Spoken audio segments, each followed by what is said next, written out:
his words hanging in the air like a cursed echo, all-knowing and all-seeing, yet still a part of the game, he murmurs to himself, the weight of his thoughts evident in his tone, as he ponders the fate that has been bestowed upon him, and the realization that they pick their favorites, dub them the chosen, and justify it as being for the greater good, while the rest are merely sacrifices, a notion that sparks a sense of outrage within him, his jaw tightening in defiance, as he questions the logic behind having to pay the price for someone else's story. The peak of hypocrisy, he spits out bitterly, wondering who gave them the right to decide who lives or dies for the so-called greater good. His clenched fists trembling slightly, his breathing shallow but intense, as he struggles to come to terms with the fact that he, someone who has done nothing wrong, is being made to suffer.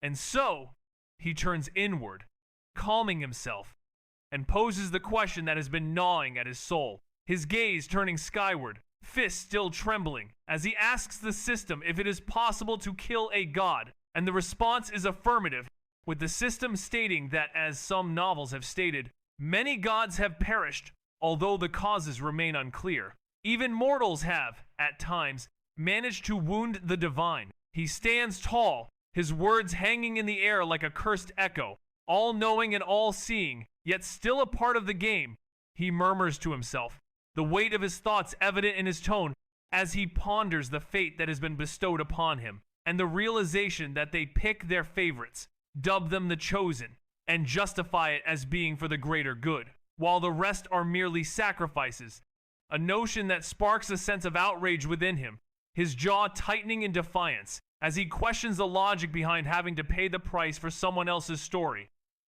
The peak of hypocrisy, he spits out bitterly, wondering who gave them the right to decide who lives or dies for the so-called greater good.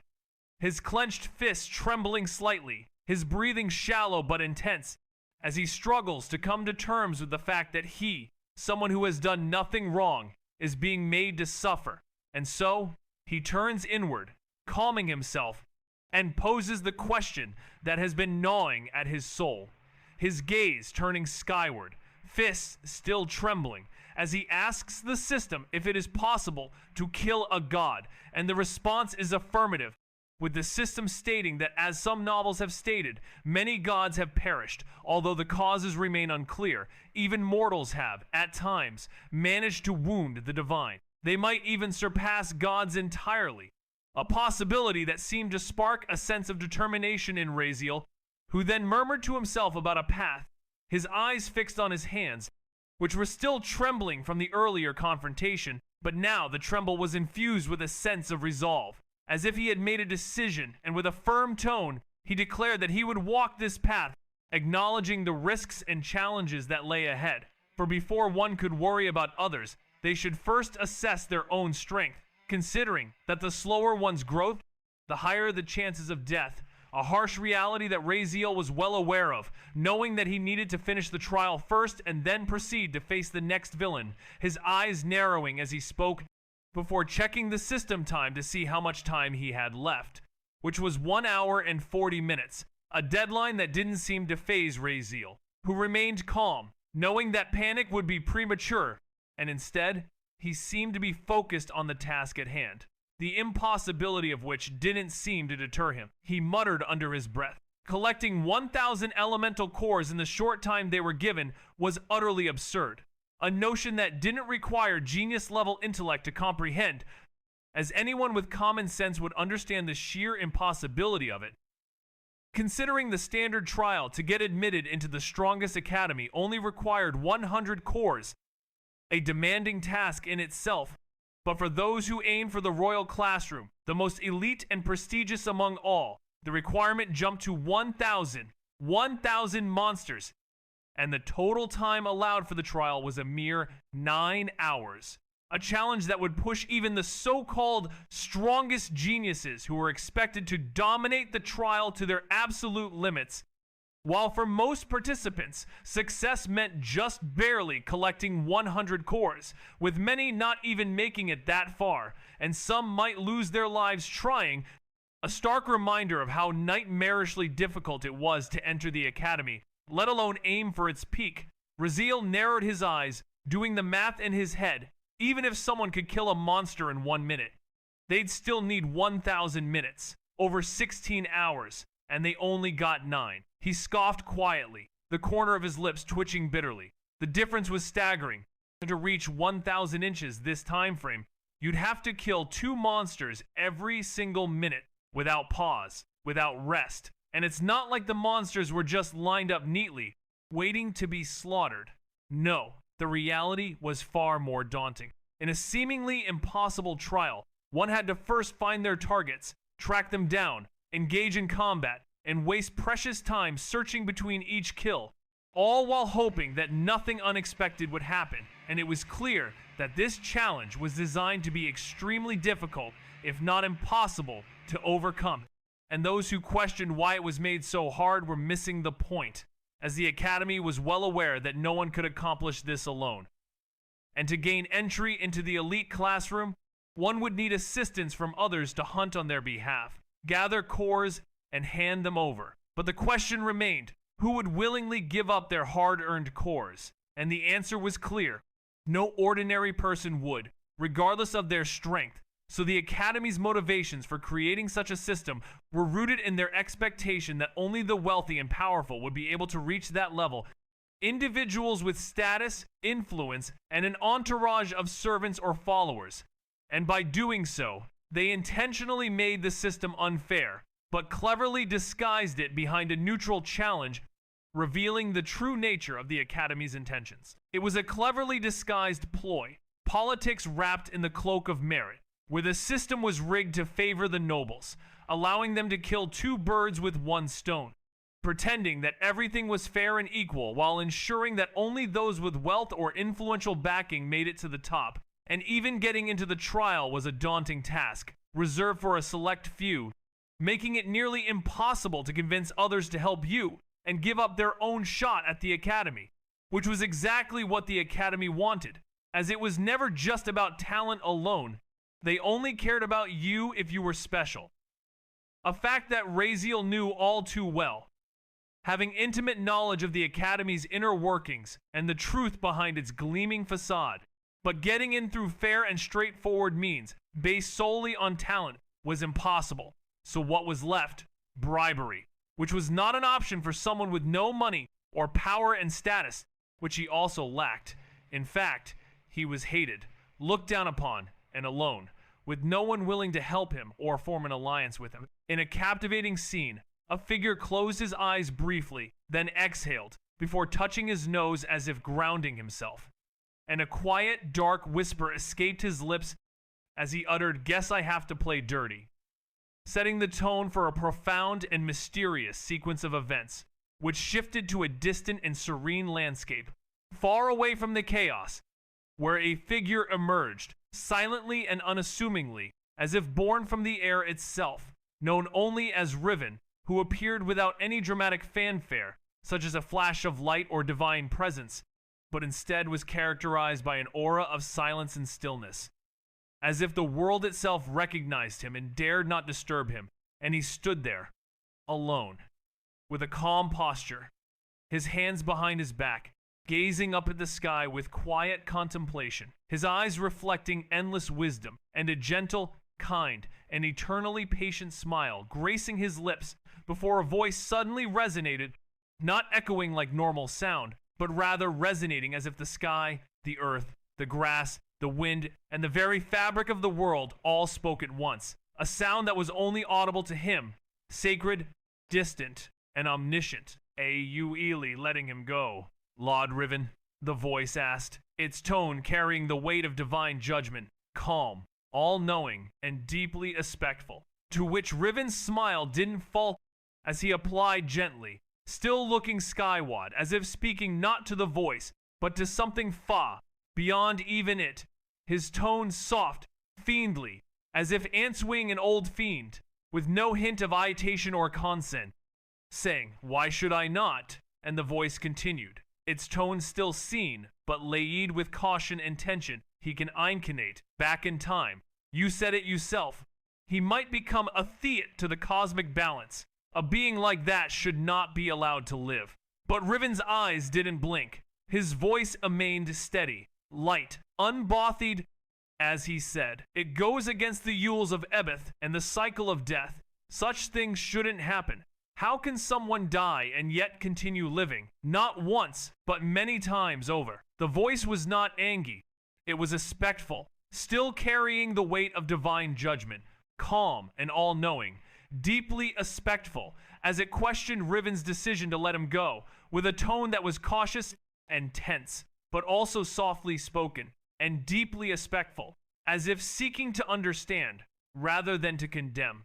And Riven's response was gentle and unbothed, with a soft and fiendly tone that seemed to carry a deep understanding of the workings of the universe and the balance of the cosmic cycle, as he stood firm in his decision to let him go, without showing any signs of irritation or concern, his voice remaining steady and light as he spoke of the ools of Abeth and the cycle of death, and the implications of someone dying and yet continuing to live many times over. Calmly, yet with words that held sharp weight like a scalpel hidden in silk, a divine reminder was presented, one that demanded attention, and still the response came with the same smile, the smile of a guardian who had seen too much and judged too little, as it was said. You forget, I am the preserver. I do not interfere with what is already permitted.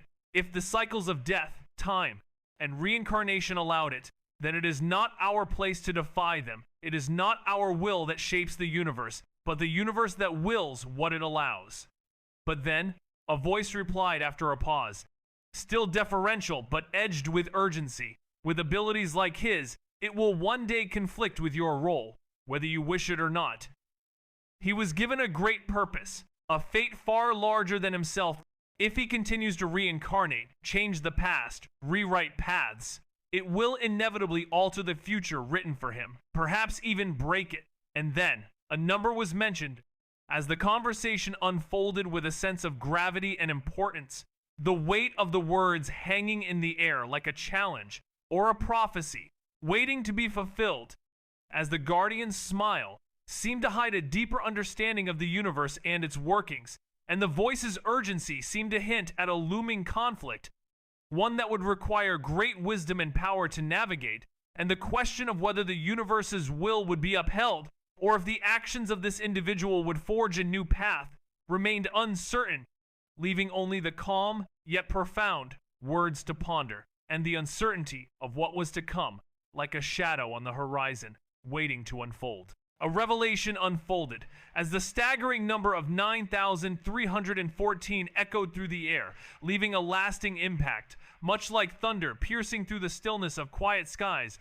For that was the astonishing number of times he had met his demise, only to miraculously return, time and time again, prompting the question of whether anyone else, even a deity, could possibly endure such an ordeal. To which Riven's gaze softened, his eyes gently closing as he drew in a slow, silent breath. Not out of exhaustion, but rather out of profound admiration, for even gods, he whispered, do not possess such unyielding will, a testament to the unshakable resolve that burned within.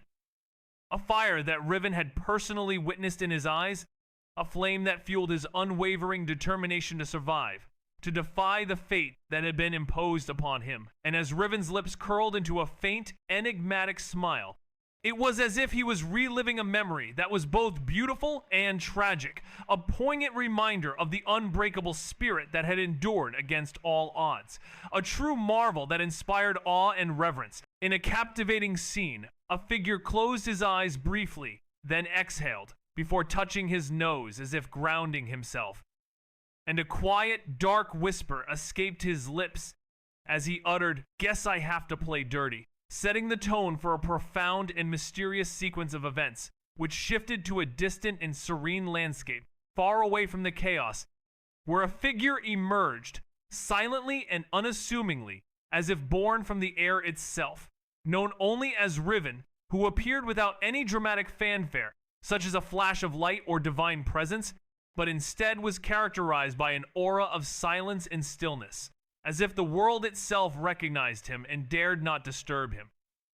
And he stood there, alone, with a calm posture, his hands behind his back, gazing up at the sky with quiet contemplation, his eyes reflecting endless wisdom, and a gentle, kind, and eternally patient smile gracing his lips before a voice suddenly resonated, not echoing like normal sound, but rather resonating as if the sky, the earth, the grass, the wind, and the very fabric of the world all spoke at once, a sound that was only audible to him, sacred, distant, and omniscient. Let truth rise, for it is through hardship that souls evolve, and with that, silence ensued. But it was a different silence now, one filled with the weight of fate. And then, after the voice faded into the wind, a lone figure remained, alone.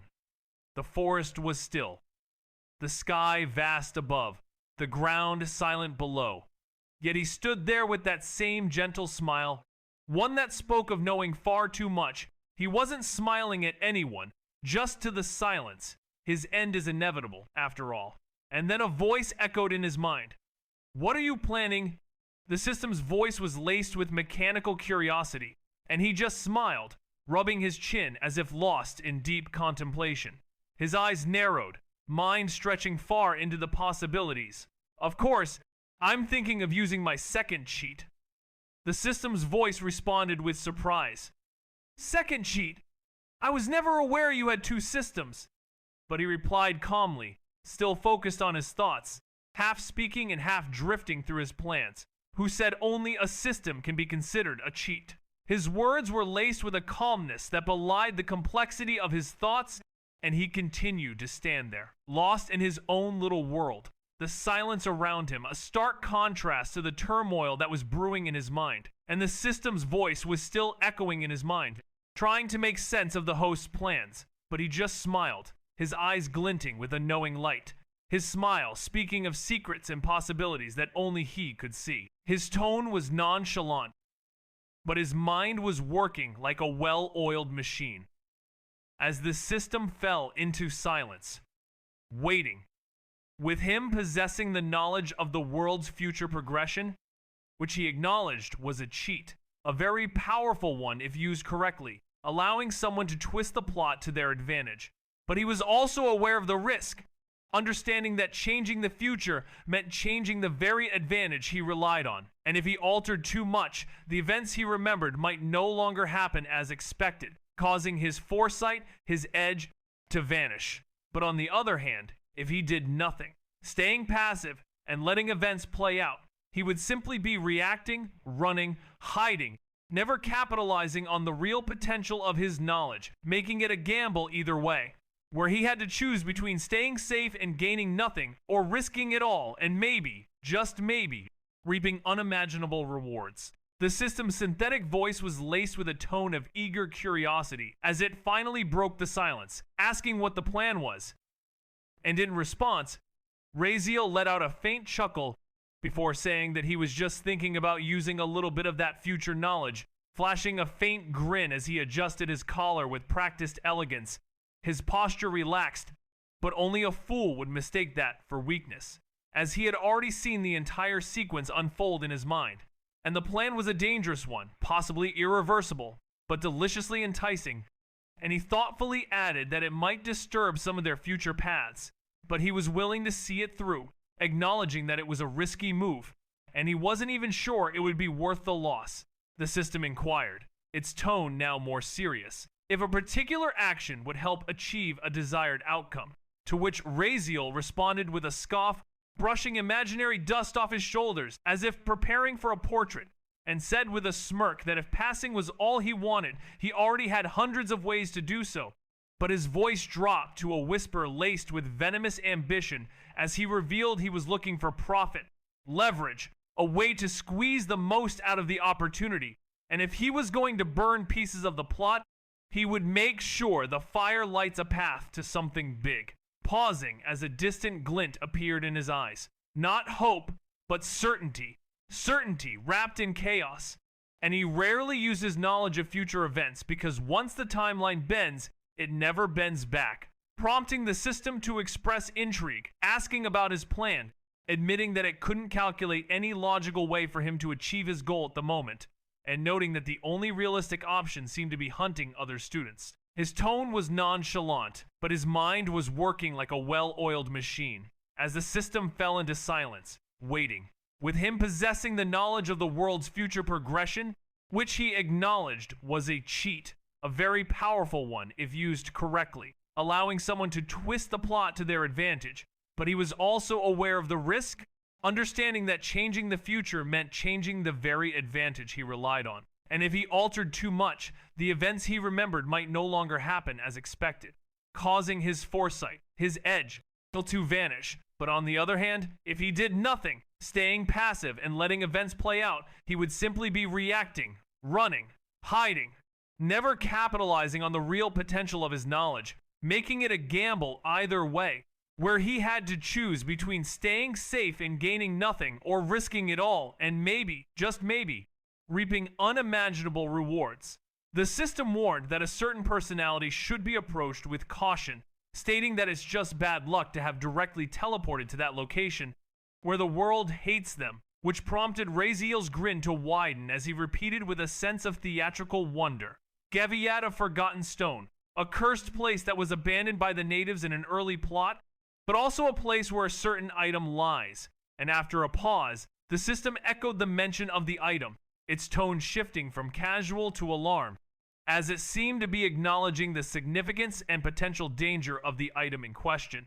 And Raziel's words seemed to be laced with a mix of excitement and trepidation as he delved deeper into the mystery of the Gaviat of Forgotten Stone, a place steeped in history and intrigue, where the past and present seemed to converge, and the system's alarm was palpable, as if it was trying to convey a sense of warning, a warning that Raziel seemed to be ignoring, or perhaps was deliberately choosing to disregard, as he pressed on, driven by a sense of curiosity and adventure, into the heart of the Gaviat of Forgotten Stone, where the unknown awaited, and the system's words hung in the air, a reminder of the potential dangers that lay ahead, and the uncertainties that shrouded the place, as Raziel ventured forth, undeterred, into the depths of the cursed place, with the system's ominous tone lingering, like a shadow, in the background. The system's synthetic voice was laced with a tone of eager curiosity as it finally broke the silence, asking what the plan was, and in response, Raziel let out a faint chuckle, before saying that he was just thinking about using a little bit of that future knowledge, flashing a faint grin as he adjusted his collar with practiced elegance. His posture relaxed, but only a fool would mistake that for weakness, as he had already seen the entire sequence unfold in his mind.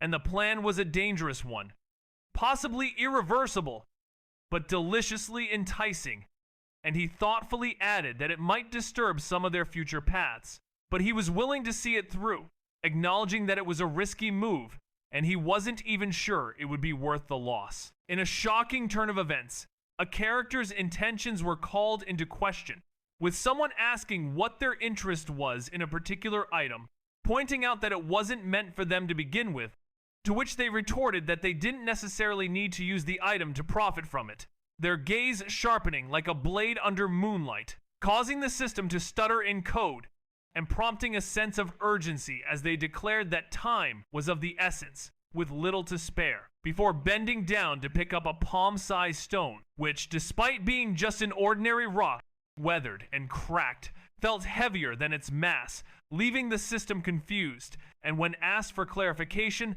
they chose not to answer, instead hurling the stone to the ground with full force, producing a sharp sound that echoed through the silent graveyard, bouncing between monoliths and jagged gravestones, as they solemnly declared the summoning of a guardian of the forgotten graveyard, a move that was met with disbelief and skepticism by the system, which seemed to question their seriousness, almost as if it doubted their sanity, having just warned them to be cautious of a particular personality, only to have them take a completely unexpected and seemingly absurd course of action. The ground beneath Raziel's feet began to shudder, a tremor that started subtly but grew slightly stronger, causing tiny pebbles to bounce and dust to dance as the air grew dense and cold. And then a voice, deep and aged, like a mountain complaining in its sleep, rumbled, saying such disrespectful manners. Human. The very air in front of Raziel shimmered and began to twist unnaturally, as a gas dark gray, almost transparent, spiraled and coiled into form, at first faint like a specter, but gradually condensing, taking on definition, until a humanoid figure emerged with broad shoulders like twin slabs of stone, a naked, muscular chest that defied his elderly face, which bore the creases of age but none of the weakness, and he had two massive, curved horns protruding from his skull, arching upward like dragon horns. His eyes glowed green. Arrogance bled from his presence. A proud warrior and a spirit of impossible might, he stood easily over 7 feet tall, exuding an aura of power and strength as the tremors beneath Raziel's feet seemed to cease, replaced by an unsettling stillness, as if the very ground itself was holding its breath, in anticipation of what this towering figure would say or do next. The system's synthetic voice was laced with a tone of eager curiosity as it finally broke the silence, asking what the plan was, and in response, Raziel let out a faint chuckle before saying that he was just thinking about using a little bit of that future knowledge, flashing a faint grin as he adjusted his collar with practiced elegance. His posture relaxed, but only a fool would mistake that for weakness, as he had already seen the entire sequence unfold in his mind.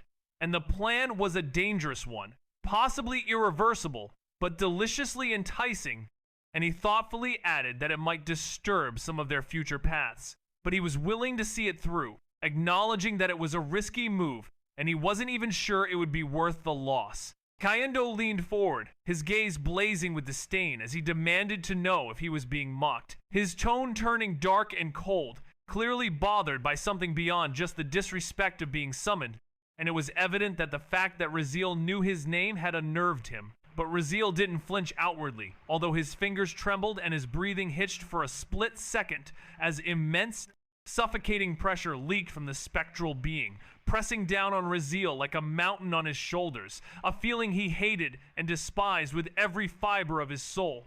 But unlike before, he didn't collapse, and instead, he clenched his fists and remembered the system's advice, repeating the words to himself, imagining that he could crush them, that they were just ants, saying it again and again, just an ant, just an ant. But it wasn't working. The pressure was still there, and Raziel was struggling to cope with it, his emotions raw and on edge, as he tried to find a way to overcome the overwhelming feeling that was threatening to consume him.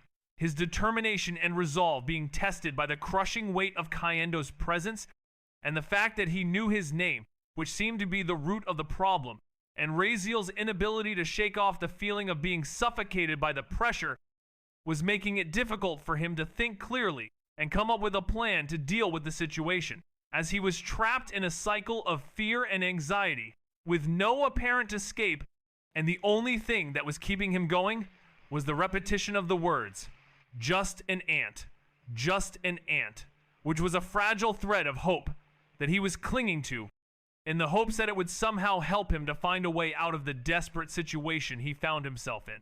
His feet trembled as sweat broke down the back of his neck, every instinct screaming at him to kneel. But thankfully, the system couldn't read thoughts, or it would probably be laughing itself into oblivion. And still, he lifted his chin, saying with stained composure, "I do not have time to waste. Please refrain from irrelevant questions." He stood his ground. Barely, his tone remained polite, but his voice cracked ever so slightly, and Kayendo noticed. Kayendo's gaze darkened. The green glow of his spectral eyes flared subtly, like coals stirred by wind, as he muttered, "Such weak strength. You are not even worthy of knowing my name. I feel insulted just standing before you." His jaw tightened. The translucent spirit's grip on the jade-fogged blade in his hand flexed.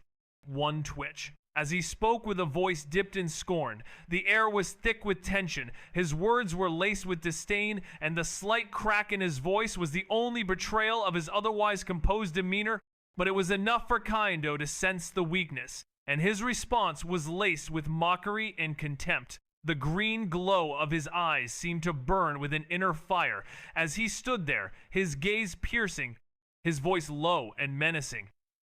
Every word a cut, every glance a slap, and he seemed to be savoring the moment, enjoying the other's discomfort.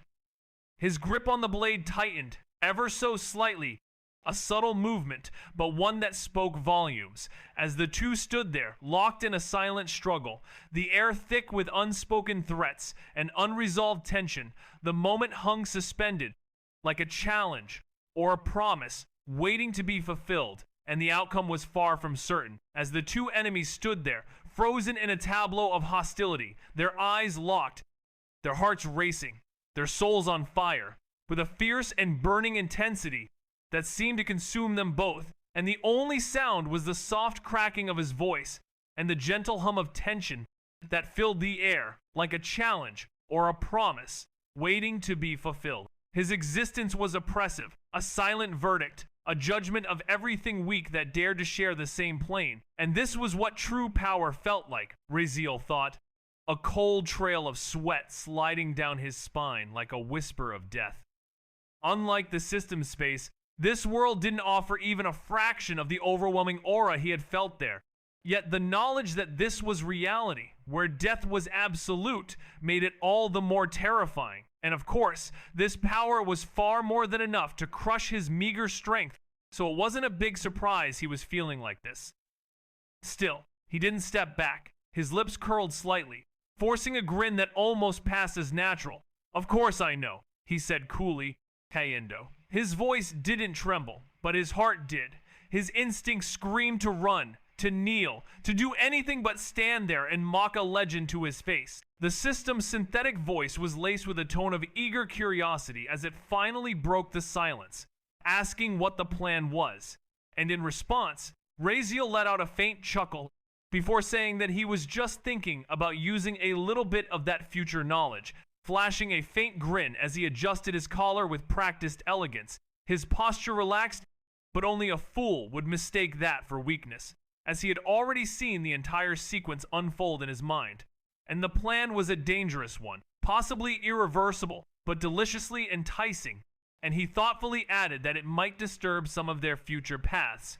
But he was willing to see it through, acknowledging that it was a risky move, and he wasn't even sure it would be worth the loss. Raziel was no longer the child begging for mercy, having undergone a transformation, for he had died once before, and that weakness had been eradicated with his corpse, leaving an unshakable presence, which was palpable as Kaiendo's expression froze for a moment before he began to study Raziel, his gaze lingering longer than expected as he stared deeply into the young human's eyes, anticipating the flicker of fear, a crack, a flinch. But there was nothing, no trembling gaze, no begging, no collapse, only a sense of weight in Raziel's stare, an arrogance too unnatural for someone at his level, a grin still lingering on his lips, tight, unshaken, prompting Kaiendo to pause.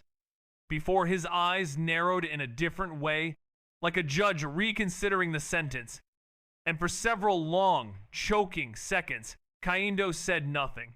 His gaze locked onto Raziel's with such intensity that it felt like the air between them might ignite, the silence hanging heavy, as the spirit's eyes seemed to bore into Raziel's very soul. The system's synthetic voice was laced with a tone of eager curiosity as it finally broke the silence, asking what the plan was, and in response, Raziel let out a faint chuckle before saying that he was just thinking about using a little bit of that future knowledge, flashing a faint grin as he adjusted his collar with practiced elegance. His posture relaxed, but only a fool would mistake that for weakness, as he had already seen the entire sequence unfold in his mind, and the plan was a dangerous one, possibly irreversible, but deliciously enticing, and he thoughtfully added that it might disturb some of their future paths, but he was willing to see it through, acknowledging that it was a risky move, and he wasn't even sure it would be worth the loss. The air itself seemed to grow heavy with his words,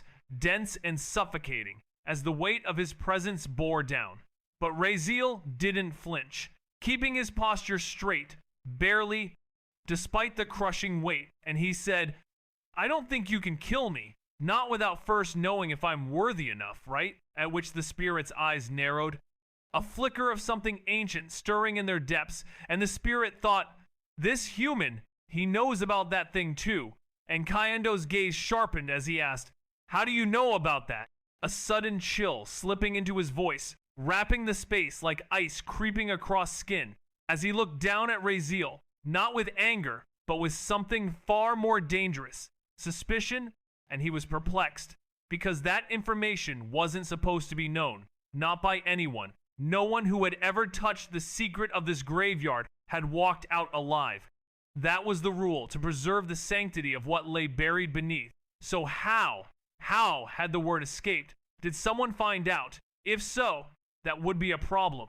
And the spirit's thoughts were consumed by the implications of Raziel's knowledge, and the potential consequences of that knowledge being revealed, as the spirit struggled to understand how Raziel had come to possess this forbidden information.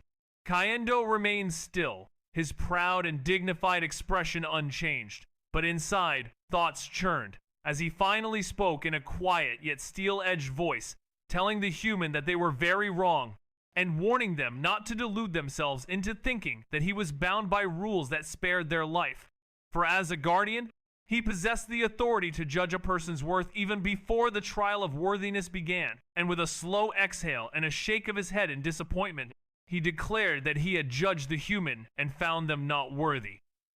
Observing them for a moment longer and seeing only arrogance, a child wearing the mask of control, as Raziel's smile didn't waver, despite the unbearable pressure weighing down on him, his limbs trembling from strain, lungs burning, but he held himself upright, barely. Yet he held, as Kayendo's eyes flashed with a fierce intensity, his words cutting deep, a serious and solemn judgment rendered, with no room for appeal or mercy, the human's fate all but sealed, as Kayendo's unyielding demeanor and unwavering conviction left no doubt as to the gravity of the situation, and the human's unworthiness. A verdict that hung in the air, heavy with consequence, and unyielding in its finality. Kayendo and Raziel were engaged in a tense standoff, with Kayendo's hand on the hilt of the Dagon blade, its mana stirring as he prepared to strike, seeking to put an end to what he perceived as an embarrassment that dared to sully the sacred land with arrogance and ignorance. But Raziel simply grinned widely, his spine remaining perfectly straight, and said he knew he didn't have the Dagon heat, a claim that caught Kayendo off guard, prompting him to pause mid-step, and Raziel continued, his voice calm after a brief pause, that he didn't even want the Dagon heat in the first place, that it was useless to him, and that he had come for something greater, his words hanging in the air, heavy and deliberate, followed by a long silence, even the air seeming to hesitate, as this place was known to hold the Dagon heat, one of the strongest magical items in existence, a treasure so rare that even heroes would kill to possess it, and a dead dragon's heat was nearly impossible to find. Not to mention the heat of a royal Dagon nobility, just one tier below an archdagon. Kayendo closed his eyes, not in peace, but like a blade being drawn back into its scabbard, tight, controlled, but dangerous, as he felt like he'd been slapped, not by strength, but by audacity, his emotions stirred by Raziel's bold claim, and the weight of his words, which seemed to imply that he was after something far more powerful and valuable than the Dagon heat, leaving Kayendo to wonder what that could be, and what Raziel's true intentions were, as the tension between them continued to build, like a storm gathering on the horizon, ready to unleash its fury at any moment. A human had dared to speak of the Dagon heat as if it were a mere tool, as if its worth was something to be weighed and dismissed, which alone should have warranted death, and yet a certain being didn't move, didn't react immediately, because something about those words, about that boy's defiance, clawed at the corners of logic. It wasn't just arrogance, it was conviction, and that unsettled him more than any insult could. His eyes opened slowly, glowing slits that seemed to silence the very air. Even the wind held its breath, and then he spoke, his voice low and ironclad, saying, "Human, I will give you one chance, just one, to apologize and speak reason. If you do that, I will grant you a painless death, quick, without horror, without despair. You won't feel the real hell." His tone wasn't loud, but it was enough to command attention, to make the human understand the gravity of the situation, and the being's words hung in the air, waiting for a response, waiting to see if the human would take the chance offered, or if they would continue down the path of defiance. The silence was palpable, the air thick with anticipation, as the human weighed their options. And the being waited, his eyes fixed on the human, his presence imposing, his patience wearing thin. It didn't need to be, as the graveyard, the stones, and even the magic embedded in the soil all fell deathly still, with the world itself seeming unwilling to interrupt him, and his words treaded dangerously close to blasphemy, infuriating him to the core. For he wasn't just angry, but insulted, his pride, though immense, not being blind. For as the warden of the graveyard, his duty was not to lash out like a beast at every provocation, but to protect, to test, and to judge. And he could have killed the boy 100 different ways, turning his bones to ash or eating his spirit whole. But that wouldn't quiet the question now lodged in his mind like a splinter, which was why. Why would someone, especially someone so seemingly insignificant, dismiss the dragon heat? Did he not know its worth? Was this arrogance? And Kayendo clenched his jaw, deciding that to kill him now would be too easy and too unsatisfying, leaving a nagging unease for his discernment, which was the reason he was the warden, not just his strength, was what compelled him to understand the reasoning behind the boy's actions. A question hung in the air, unanswered, as a risk remained unmeasured, and it seemed like the ramblings of a fool, yet the eyes narrowed in contemplation, for the sacred artifact at the center of it all wasn't just powerful, it was truly sacred. The culmination of lifetimes of sacrifice, pain, and myth, making it utterly wrong, even insulting on a cosmic level, to refer to it as useless. But the individual in question, Kayendo, wasn't some mindless beast defending treasure. He was a warden, a judge, and at this moment, he had to make a decision, his clawed fingers curling ever so slightly, nails biting into the stone hilt of his weapon, as the air around him burned with suppressed fury. His pride and duty, unable to tolerate such blasphemy, the insult to the Dagon heat, a notion that stirred deep within, fueling the anger that threatened to erupt, and thus, Kayendo's role as a judge put him at a critical juncture, where the weight of his responsibility hung in the balance, as he struggled to reconcile his duty with the outrage that simmered just below the surface, the tension building, the silence thick with anticipation as the decision loomed, one that would have far-reaching consequences, and the insult to the sacred artifact still lingered, an affront to the very fabric of the world, and the response to this blasphemy would be crucial, for it would reflect not only Kayendo's character but also the values of the world he inhabited, a world where the sacred and the powerful were not to be trifled with, and the repercussions of such actions would be severe, making Kayendo's decision all the more critical, as he stood there, poised between his duty and his outrage,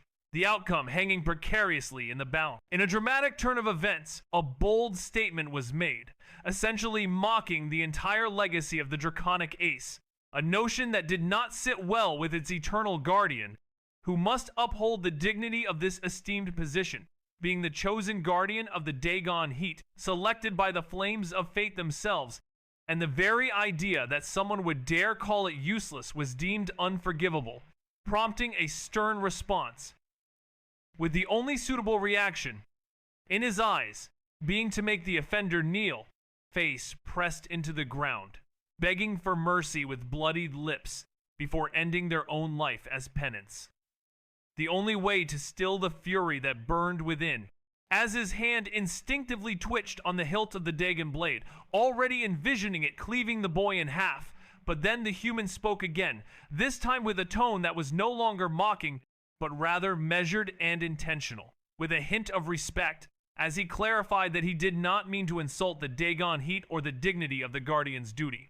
A statement that gave Kayendo pause, his brow twitching, eyes narrowing slightly, as he chose to remain silent, yet attentive, and listen to what the human had to say. Kayendo stiffened, offended perhaps, but unable to deny the truth in the boy's words, as this wasn't blasphemy, but rather a reflection of his own nature, the boy not challenging the value of the Dagon heat, but acknowledging that it transcended him. and a long, dense silence filled the space. With Kaindo staring at the boy for several seconds, his expression unreadable, his body remaining still, but something in his aura shifting, quieting, before his voice came low, calm, yet undeniably curious, as he asked the human, if not for the Dagon heat, what did he come here for? And the boy, Raziel, raised his eyes, confidence flickering in their depths as he prepared to respond to the question, his demeanor a mixture of uncertainty and determination, the atmosphere tense with anticipation, as the two engaged in this meaningful exchange, the boy's words having struck a chord, and Kayendo's inquiry hanging in the air, waiting for a response that would reveal the true purpose of the boy's presence, and the underlying motivations that drove him to this place. With the Dagon heat looming in the background, its significance and importance still felt, even as the conversation shifted to explore other aspects of the boy's intentions, and the silence that followed was palpable, a sense of expectation building, as the boy's response would shed light on the mysteries that surrounded him, and Kaindo's curiosity was piqued, his interest genuine, as he sought to understand the boy's perspective and the reasons that had led him to this point, the interaction between them becoming more intricate and complex. With each passing moment, the boy's confidence growing as he began to open up and share his thoughts and feelings, and Kaindo's demeanor softening as he listened and absorbed the boy's words, the connection between them deepening as they engaged in this meaningful and revealing conversation. His voice rang out clearly now, echoing in the death-still chamber as he proposed a deal, prompting the system's voice to erupt in utter chaos inside his head. With the system blurted into his head, disbelief dripping from its synthetic tone, questioning what he was trying to do, warning of a 70% chance that he was already dead and didn't know it yet, but he ignored the system as Kayendo's brows furrowed, questioning the kind of mortal who would attempt to bargain when they were already a breath away from death, not making sense, especially since the boy didn't even want the Dagon heart, leaving Kaindo to wonder what he was playing at, with Kaindo saying coldly that no one who knew of this place was allowed to leave alive, that it was the law, even applying to him. But Raziel shrugged, the smile back on his face, now tempered with purpose, saying he knew, but asking what if his duty to find someone worthy got fulfilled. What if the Dagon heart finally found its destined owner? Then he would have no reason to keep him there, or fear the secret being revealed, prompting Kayendo's emerald eyes to fix on him, unblinking as he weighed his words, wondering if this mortal was mocking him, having just admitted he wasn't worthy, and how could someone unworthy bring forth the rightful heir? But Raziel seemed to read his thoughts, saying quickly that he knew someone worthy, offering to bring them there, letting them take the trial. They succeed, they get the heat, but if they don't, the host leaves unscathed. A simple yet intriguing concept, as the host vehemently protests, exclaiming, "No, no, no! Don't tell me you're thinking of that. You're insane. You're actually insane." Meanwhile, the system's voice echoes in his mind, borderline panicked, but Raziel ignored it. Instead, he stepped forward with complete composure and began to ponder. Think about it. Kaindo, you've been bound to this duty for thousands, maybe hundreds of thousands of years, alone, watching, waiting, a solemn and haunting reality that hangs in the air. As Raziel's words hang, the weight of his statement settling like a challenge or a prophecy, the host's panic and Raziel's calm demeanor, a stark contrast. As the scene unfolds, with the system's voice still echoing in the background, a sense of tension builds, like a slow-burning fire, waiting to erupt. And the question remains, what will happen next? Will they succeed, or will they fail? Only time will tell. As the story continues to unfold, with Raziel's words still hanging in the air, like a promise or a warning, his voice softened as he spoke, offering a way out, a chance to fulfill the oath and pass on the Dagon heat, to finally be free. And Kaindo stood still, like a statue carved from obsidian, not because he rejected the offer, but because, for the first time in eons, he was tempted to believe it, to think that it could actually happen. And Kayendo's expression didn't change, not even a flicker, as he simply shook his head, his tone heavy with weary conviction, saying, "Do you really think finding someone worthy is so easy?" His voice calm, too calm. The calm of someone who had waited for an eternity, and he continued, "I've been here longer than time remembers. Not one soul has passed the trial." But before he could say more, he was cut off, as it was revealed that he was from the Dikembe bloodline. Words that hung heavy in the air, filled with significance, and this time, it seemed, things might be different. Kayendo didn't rebuke the interruption. Instead, his gaze drifted across the graveyard over the fields of jagged, blackened stones that surrounded them like silent sentinels. And he asked quietly, "Do you see these stones? Do you know what they are?" To which Raziel's voice followed calmly, without pause, saying he did, explaining that each one was a person, challengers who tried to force the heat to obey them, who sought to become dragons, but failed, and as a result, the dragon heat ejected them, and in that ejection, it crystallized them, making them eternal tombstones in a garden of ambition. This revelation caused Kayendo's brows to twitch, the first visible crack in his composed demeanor. As he turned back sharply, his eyes narrowing, wondering how this boy knew that. Since that knowledge wasn't just hidden, it was buried. And it was clear that Kayendo was taken aback by Raziel's understanding of the stones and their significance, his expression a mixture of surprise and curiosity, as he struggled to comprehend how Raziel had acquired such knowledge, which was seemingly inaccessible to others, forbidden. He studied the boy more closely now. The human no longer looked like a fool trespassing. He looked like something else entirely. "If you know this much," Karendor rumbled, "then you must also know that some of these stones once belonged to the Drakenveer descendants." His voice grew colder. Even they, those with bloodline ties to the royal dragons, were not enough. Their lineage, no matter how pure, has thinned through generations, their strength diluted. Even the direct descendants tried. And still, his hand motioned to the stones, his voice hardening. They ended as monuments, ashen trophies in a graveyard of failure. Then he looked at Raziel again, this time not with suspicion, but pity. For the first time, he saw not arrogance in the boy, but perhaps naivety.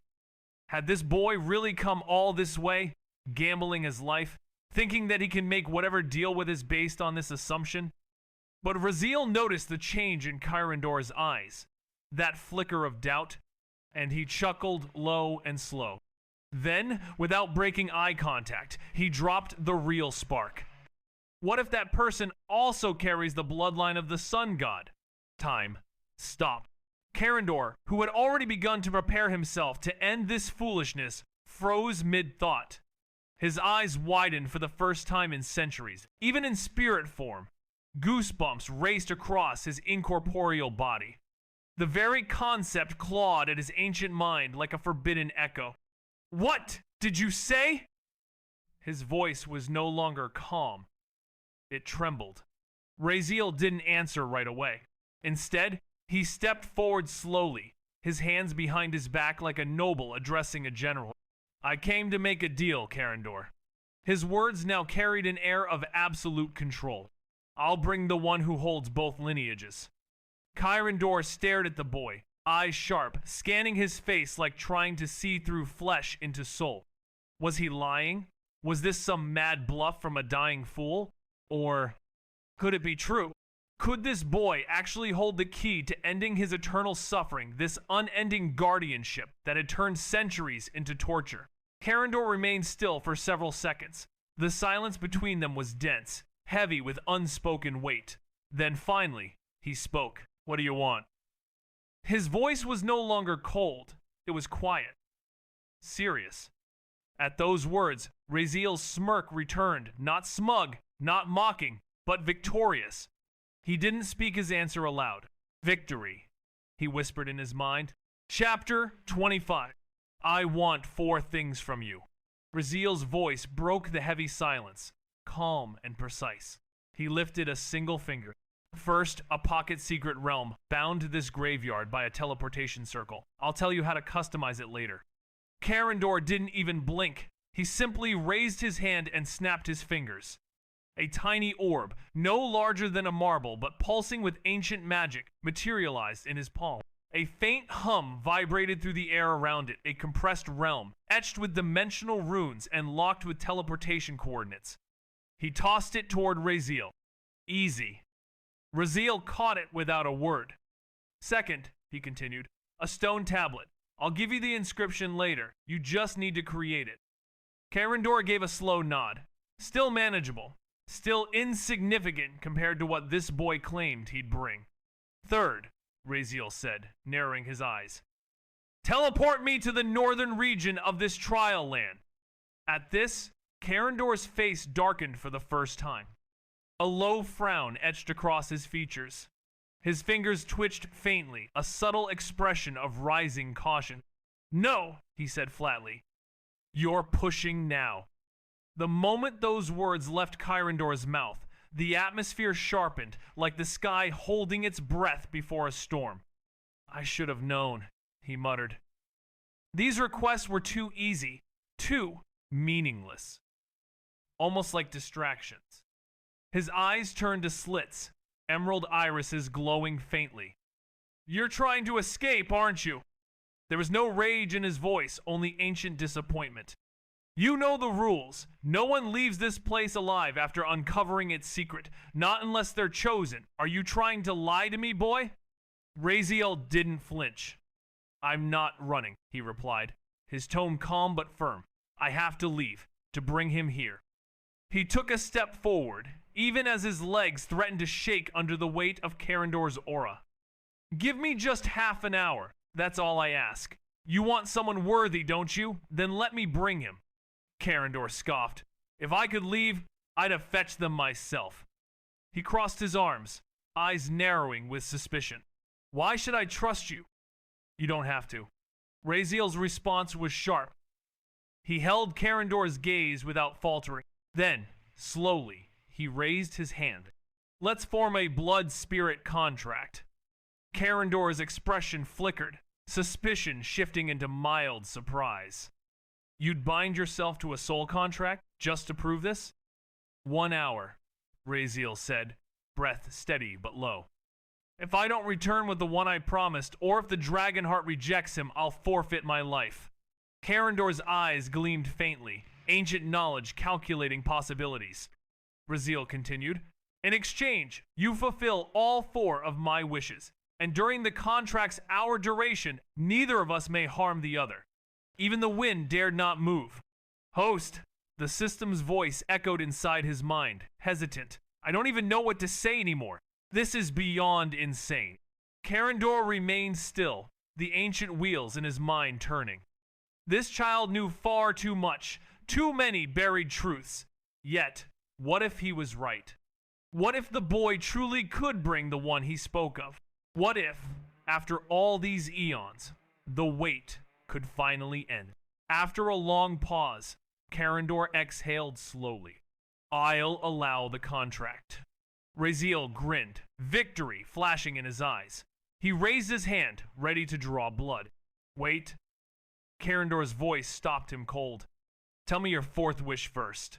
As for your 3rd, I'll allow it once the contract is formed. Raziel paused. Just for a moment, a flicker of something unreadable danced across his eyes. Then he exhaled slowly. The 4th wish. His voice lowered, a glint of steel hiding behind calm words. I want the poison of the Furvine Serpent. That made Karendor blink. What? He asked, his voice rising just slightly in surprise. You're asking for the poison of a 6th-ranked noble class beast? No, I mean, is that all you want, kid? Karendor's voice was calm, but something in his tone suggested disbelief. Not irritation, just quiet confusion. For someone about to free him from an eternal duty from hundreds of years of silence, loneliness, and stone, these wishes felt trivial. A pocket realm, a stone tablet, a teleportation, and a vial of venom? He tilted his head slightly, eyes narrowing. Surely that can't be everything. Raziel didn't flinch. No.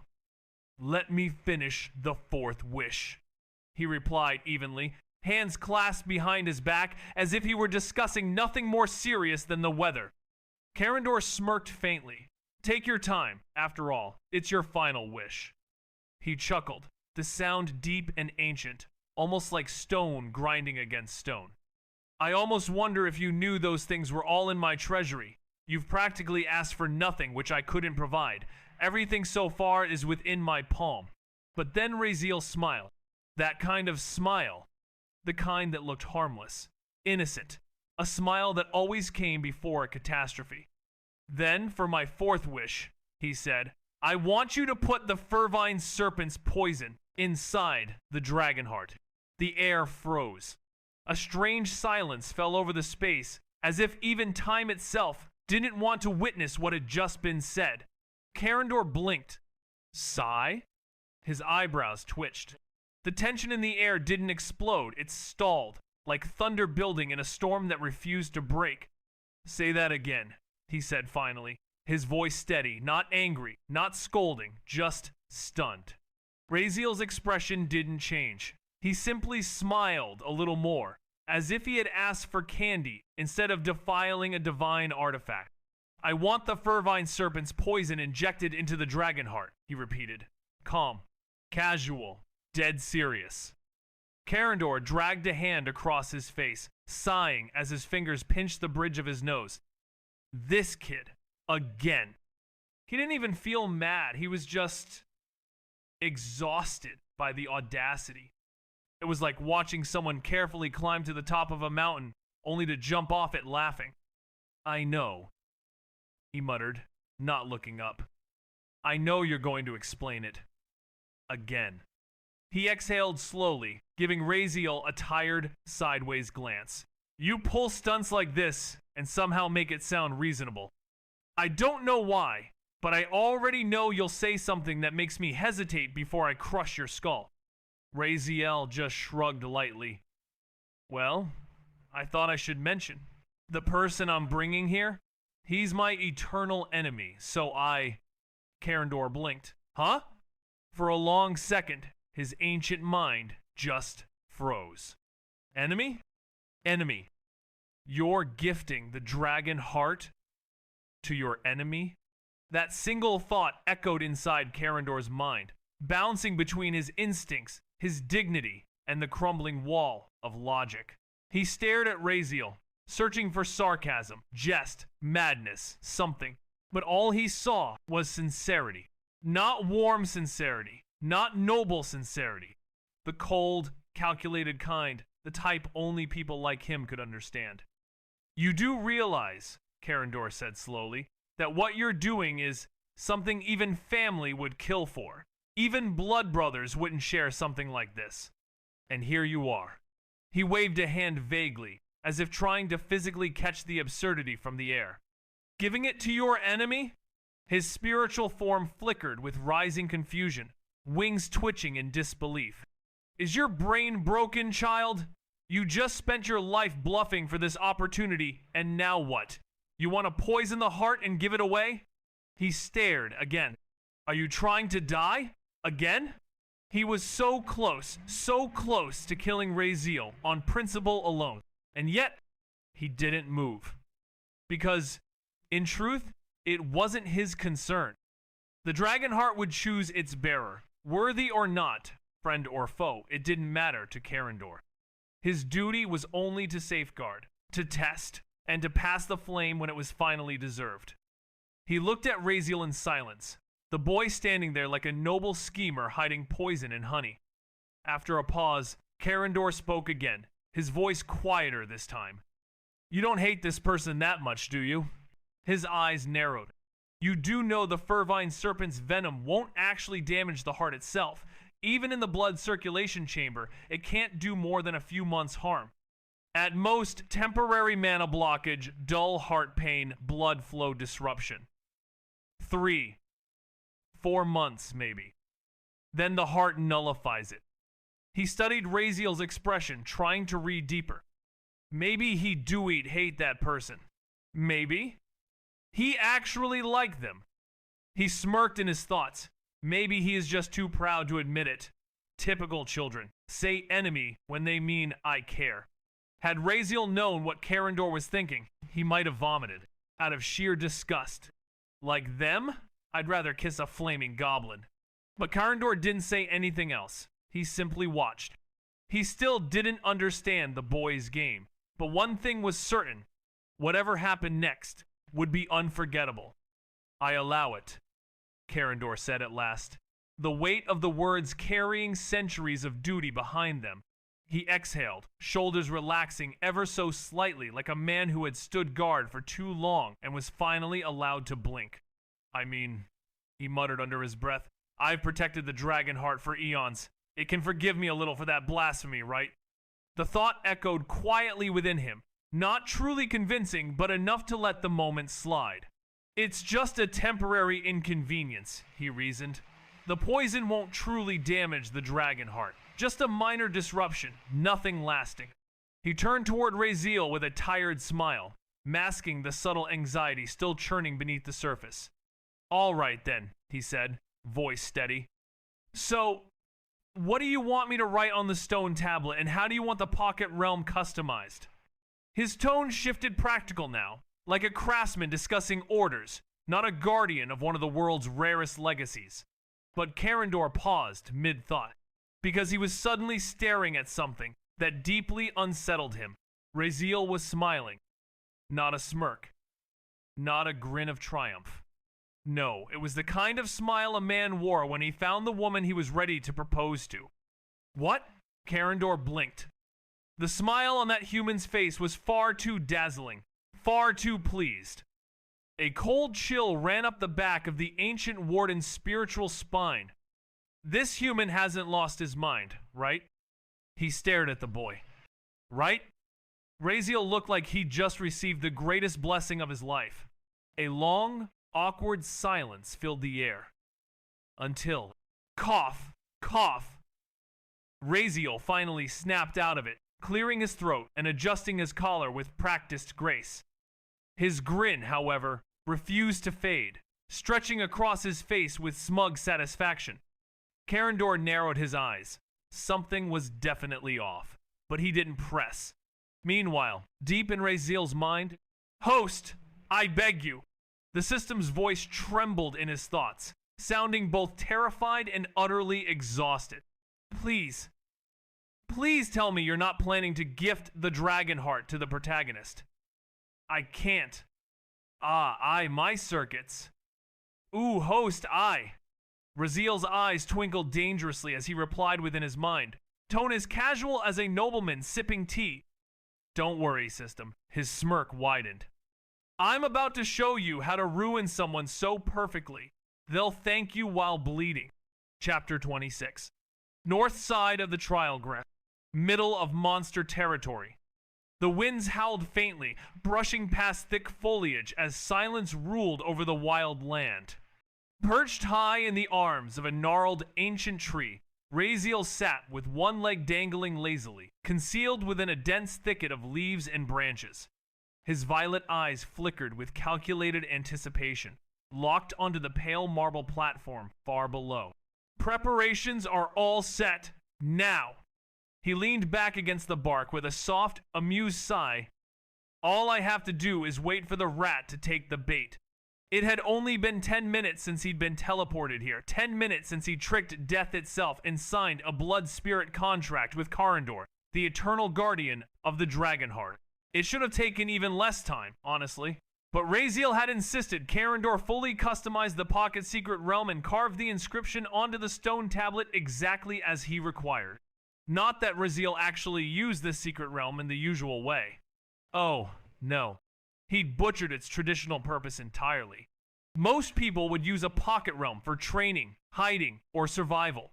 A miniature dimension, a priceless treasure hoarded by sect masters and monarchs.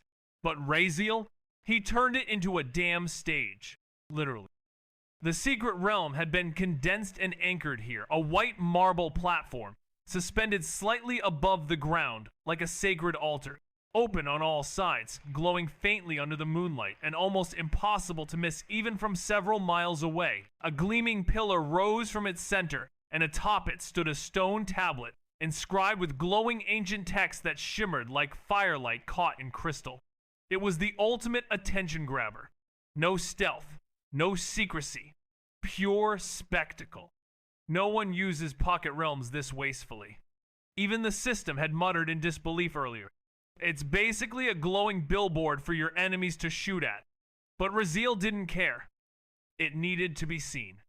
Because what mattered was who would see it. On the front of the stone tablet, etched in majestic draconic script, a riddle burned softly with ethereal light. Where fire sleeps and silence sings, the dragon's heart beneath flame clings. To tread the path, let power rise, or fall in ash neath shattered skies. 1,000 cores, in balance laid, shall wake the flame where none have stayed. But woe to those who dare unfit. The pyres feast where cowards sit. Let only strength and will remain. The weak shall die, the bold shall reign. Tainted, rapist, shame, not to be trusted, blah blah ball bullshit. So, instead of words, he crafted a lure. Let the hero come chasing power instead of following him. Let him walk into the trap of his own desire. And when he does, Raziel muttered under his breath, his smile curling darkly. That's when the game begins.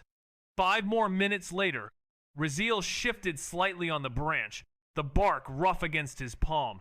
Just how long is that bastard going to take? He muttered under his breath, his voice tinged with equal parts irritation and anticipation. Every passing second felt like another itch beneath his skin. The waiting wasn't hard. Tainted, rapist, shame, not to be trusted, blah blah ball bullshit. So, instead of words, he crafted a lure. Let the hero come chasing power instead of following him. Let him walk into the trap of his own desire. And when he does, Raziel muttered under his breath, his smile curling darkly. That's when the game begins. 5 more minutes later, Raziel shifted slightly on the branch, the bark rough against his palm. Just how long is that bastard going to take? He muttered under his breath, his voice tinged with equal parts irritation and anticipation. Every passing second felt like another itch beneath his skin. The waiting wasn't hard. It was excruciating. His posture was tense. The bark beneath him was rough and uncomfortable, the leaves scratching at his skin, but he didn't move. He couldn't afford to. Not yet. Down below, the marble platform stood like a temple in the wilderness, glowing faintly, beckoning. The trap was perfect. The performance was ready. Only the main actor was missing. Host, giving up the dragon heart just to collect elemental cores. This is not worth it. Not even close. The system's tone was drenched in fatigue, as though it had aged centuries just watching Raziel operate. That relic is a mid to late arc artifact. The protagonist was never supposed to get it until at least 3 years into the story's main timeline. We're in the beginning. This is basically handing him a cheat code and wrapping it in a pretty bow. Raziel didn't even glance up, handing a great sword forged for gods to a toddler. It won't make him powerful.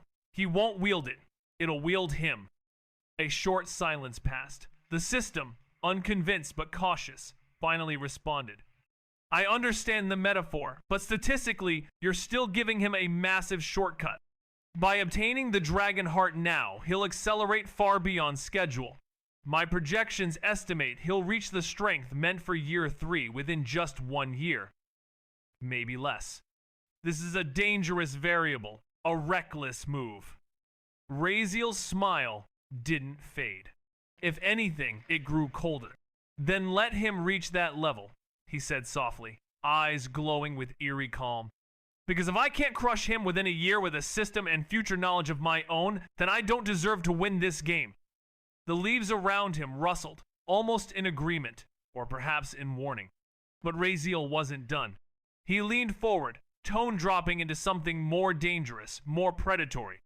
Besides, those 1,000 elemental cores, that's just phase 1 of the operation. I won't just take a profit. His voice dropped to a whisper, cold and cruel. I am going to suck everything dry. The system didn't respond after that. What was there to say? Suddenly, Raziel's ears twitched. Footsteps. His pupils narrowed, and a slow breath slipped from his lungs. "They're here," he whispered in his mind. Without moving an inch, he steadied his breath and silenced even the beat of his heart, sinking deeper into the natural camouflage of the thick canopy.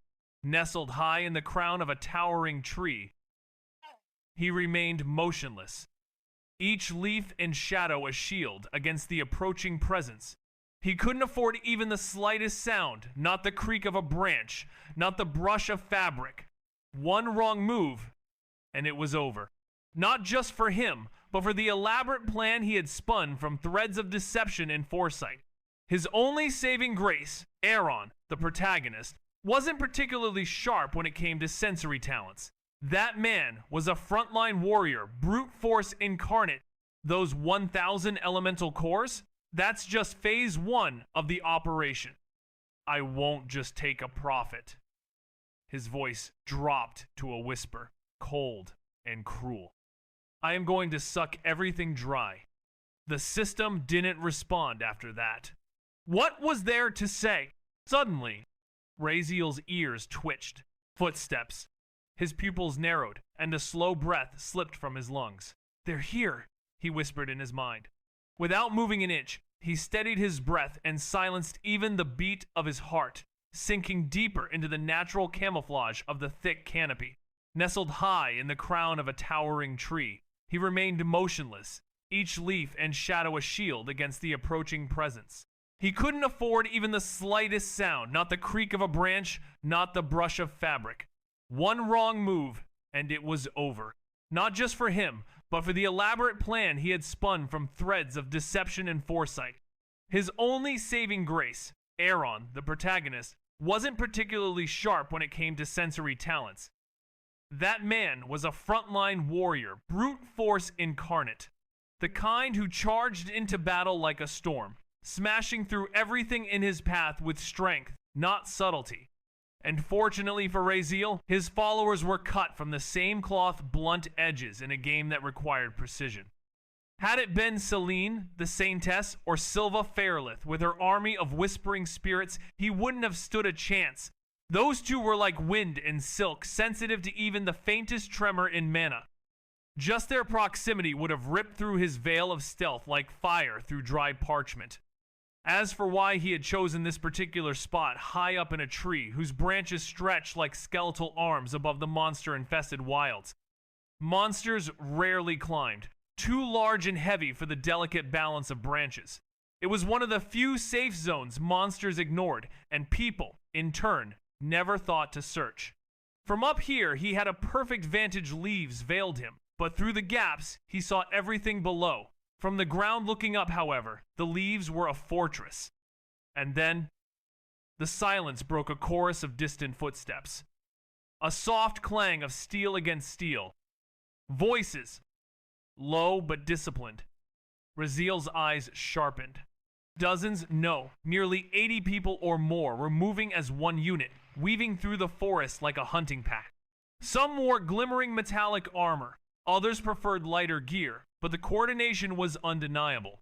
Knights, mages, archers, assassins, every class was present, a mobile army cloaked in lethal purpose.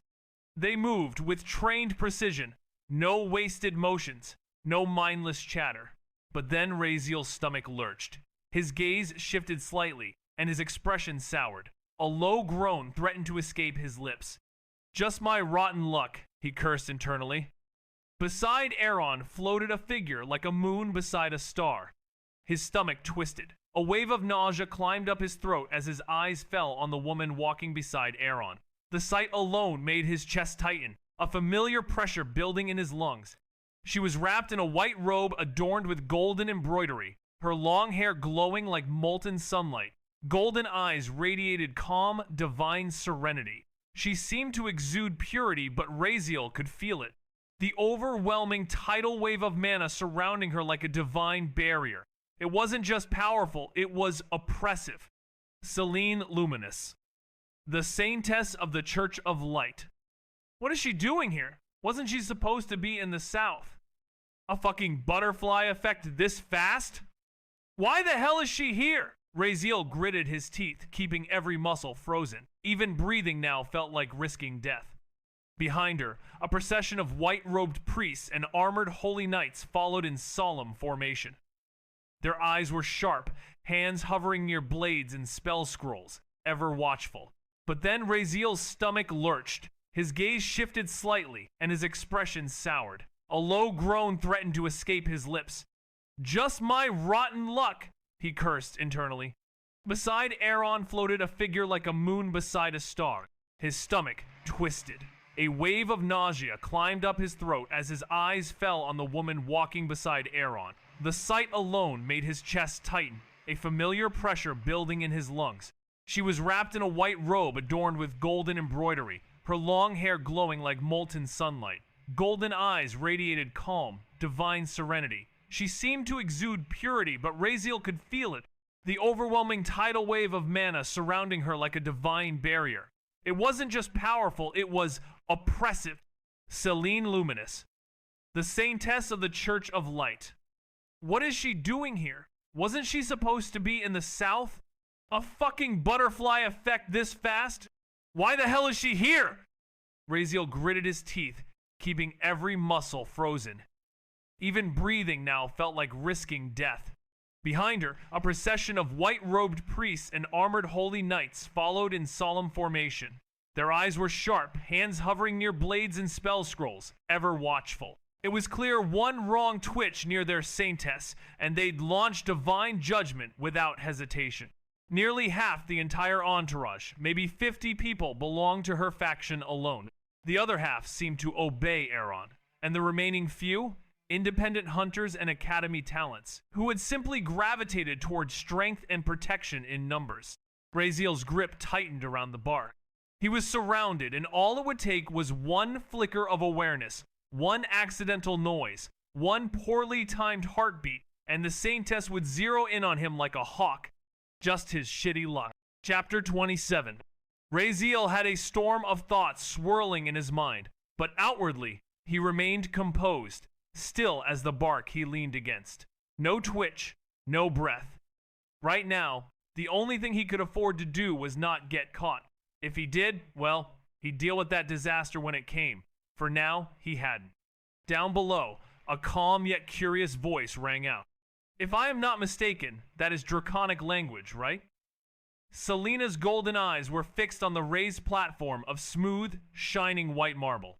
At its center stood a towering tablet, carved with mysterious glowing runes that spiraled up a pole like ancient declarations frozen in light. Yes, that is correct, Lady Selena, Aaron replied, his gaze mirroring hers. His crimson eyes narrowed, analyzing the strange glyphs. The aura around him shifted, focused, sharpened. A sharp voice broke the moment. Your Holiness, this place looks alarmingly suspicious. A woman in a pristine white cleric's robe stepped forward. Her pink-framed glasses shimmered in the sunlight as she adjusted them nervously. I studied every inch of the official terrain map, including the routes provided personally by the Platinum Knight himself. There was nothing about a platform like this mentioned. She paused, bowing respectfully. Forgive me for speaking out of turn, but I suspect this is either a trap or an anomalous phenomenon of the trial gates. I advise we avoid it. Selena turned to her with a warm, serene smile. Nyla, there's no need for constant apologies. Giving advice is part of your duty as my personal, holy attendant. Yes, Your Grace. Nyla bowed lower, her expression still tense. Selena, meanwhile, was already examining the tablet again. It is fascinating, but active. It likely leads to the next phase of this trial. Aaron's fingers curled slightly. The runes pulsed under his gaze. Suddenly, his heart began pounding. It wasn't just anticipation, it was fate. That voice. That instinct. Since childhood, this pull had always guided him an invisible whisper, a divine certainty. Every time he followed it, he found fortune. And this time, it was different. The feeling inside Arion's chest, this inexplicable pull, wasn't just familiar. It was the strongest he'd ever felt in his life. His heart thundered in his chest, each beat like a war drum echoing through his bones. The world seemed to narrow, the murmurs around him fading as the tablet's inscription glowed faintly, calling to something deep within his soul. Without hesitation, he turned. "Lie old," Arion said, voice firm and unwavering. "Take out 1,000 elemental cores. We're going." There was no second thought, no logic, no strategy. Only instinct and faith in it. But beside him, the red-haired Lyold looked as though he had just been stabbed through the heart. 1,000? He choked, eyes widening in disbelief. "Can't 100 do the job? How about I pay the rest in installments? I'll give 50 every month, I swear. Interest-free." He clasped his hands like a merchant begging for mercy from the heavens. But one glance from Arion, just one sharp, no-nonsense glare, and he deflated completely. With a deep, defeated groan, he extended the heavy sack with both hands, his expression devastated, as if he just handed over his soul instead of currency. "Damn it all!" Lyold muttered under his breath, eyes glossy with unshed tears. "I was saving that for my retirement. Or maybe to buy a girlfriend someday." Arion ignored the melodrama and turned toward the Saintess. "Lady Selena," he said with a respectful nod, "please excuse us. I'll be heading in." "I will join you," Selena replied, her voice calm but laced with a spark of curiosity. "It intrigues me." Arion blinked. "You will?" He hesitated. "But it might be dangerous. We still don't know if it's a trap," he said carefully, the edge of concern in his voice betraying the thoughts racing through his mind. He didn't dare say it out loud, but he didn't need to. It was too obvious. If she got hurt even the slightest scratch, the church, those fanatics, might very well tear down the entire Gate of Worth stone by stone just to avenge her. If it was just danger, she could handle it, no doubt. In fact, if she so much as cracked one of the protective amulets she must be wearing, it was almost certain that within seconds, 8, no, maybe even 9 platinum-ranked knights would crash through the gates with divine fury. No exaggeration, she was, by far, the most protected person here. No, protected wasn't the word. She was practically worshipped, pampered. But Selena just smiled. That serene, radiant smile of hers that could silence storms. "Don't worry, I'll protect you all," she said softly, golden eyes glimmering, her hair catching the breeze like sunlight woven into silk. "Then every single one of us will suffer the holy punishment of agony. Remember that." Her voice echoed through the clearing like a divine decree. The non-church members, Arion's team, and others visibly paled. One archer audibly gulped, whispering under his breath, "Holy punishment of agony." But the Saintess's followers, their response was chilling. "That punishment is too light," they declared in unison, fire burning in their eyes. "If a scratch dares touch the Saintess, we should all be executed instead." Arion simply sighed, massaging his temple. He had long stopped trying to understand these lunatics. It was like they would sacrifice their own families if someone so much as joked about the gods in their presence. And when it came to Selena, their fanaticism was on another level entirely. High above, hidden within the dense canopy of twisted branches and dew-laced leaves, Raziel crouched with every muscle in his body taut. Pressure clawed at his chest. His lungs burned slightly from holding his breath for so long. Sweat slid down his temples despite the cold breeze. "Now! I'll get caught now! No, now! Or, now?" The thought repeated like a curse. But luck, sweet, fragile luck, had not betrayed him yet. Down below, the platform gleamed like sacred marble bathed in morning light. The air buzzed with mana, its current almost seductive. He knew what it meant. He could read the scene like a book. Ch!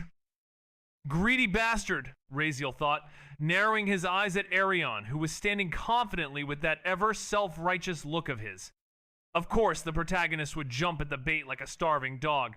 A shiny platform with glowing runes, his sense of destiny must be tingling. People have spider sense, but this bastard have goblin senses. He watched Arion closely. That face, that calm composure, that holy glow in his goddamn eyes. This motherfucker was born to steal, robbing fate, stealing lives, calling it opportunity like it's divine will. I hate him. I swear, I hate him with every cell in my body, Raziel mentally cursed. But then again, how much can one head curse? Let them go, he thought bitterly. Let them get teleported to whatever bullshit dragon trial this is. All he needed was for them to step on that damn platform so he could finally breathe. 7 whole minutes. He'd held his position for 7 excruciating minutes. Even though he could hold his breath for 10, he wasn't confident in staying unnoticed for much longer. His limbs were beginning to tingle, and his heartbeat echoed in his ears. Finally, he saw it. The group was moving. Arion placed the 1,000 elemental cores on the separate raised altar. The magic responded instantly, humming with a low, rhythmic pulse. Raziel released a shaky breath of relief, but his brow furrowed. Why didn't she notice me? The Saintess, Selena. He knew with absolute certainty that she was sensitive to mana, to life force. She once detected a poisoned squirrel 2 meters underground. She once sensed the heartbeat of a dying sparrow in the middle of a bathing, which was 300 meters away from her. So how? Is it my luck? Is it finally returning? The thought made his throat tighten. If it wasn't for the risk of betraying his position, he might have actually cried. His luck had betrayed him for so long. The idea of it coming back now felt too good to be true. But then, the platform lit up. The glowing emerald circle burst to life on the marble floor. Symbols danced, runes aligned, mana surged. They're leaving. They're actually leaving. A grin ghosted over Raziel's lips. Victory. And then, Selena. Her head slowly tilted upward. Her golden eyes locked onto his. Just for a moment. A second. Barely enough to call it a glance. But it happened. Their eyes met. Did she see me? Raziel's breath shattered, involuntarily sucked in between clenched teeth. His chest tightened with alarm. Our eyes met. I saw it. I know I did. Yet she turned away, smiling gently, as if admiring the leaves, as if nothing had happened. No, that wasn't random. Our eyes met. I know they did. I'm not imagining it.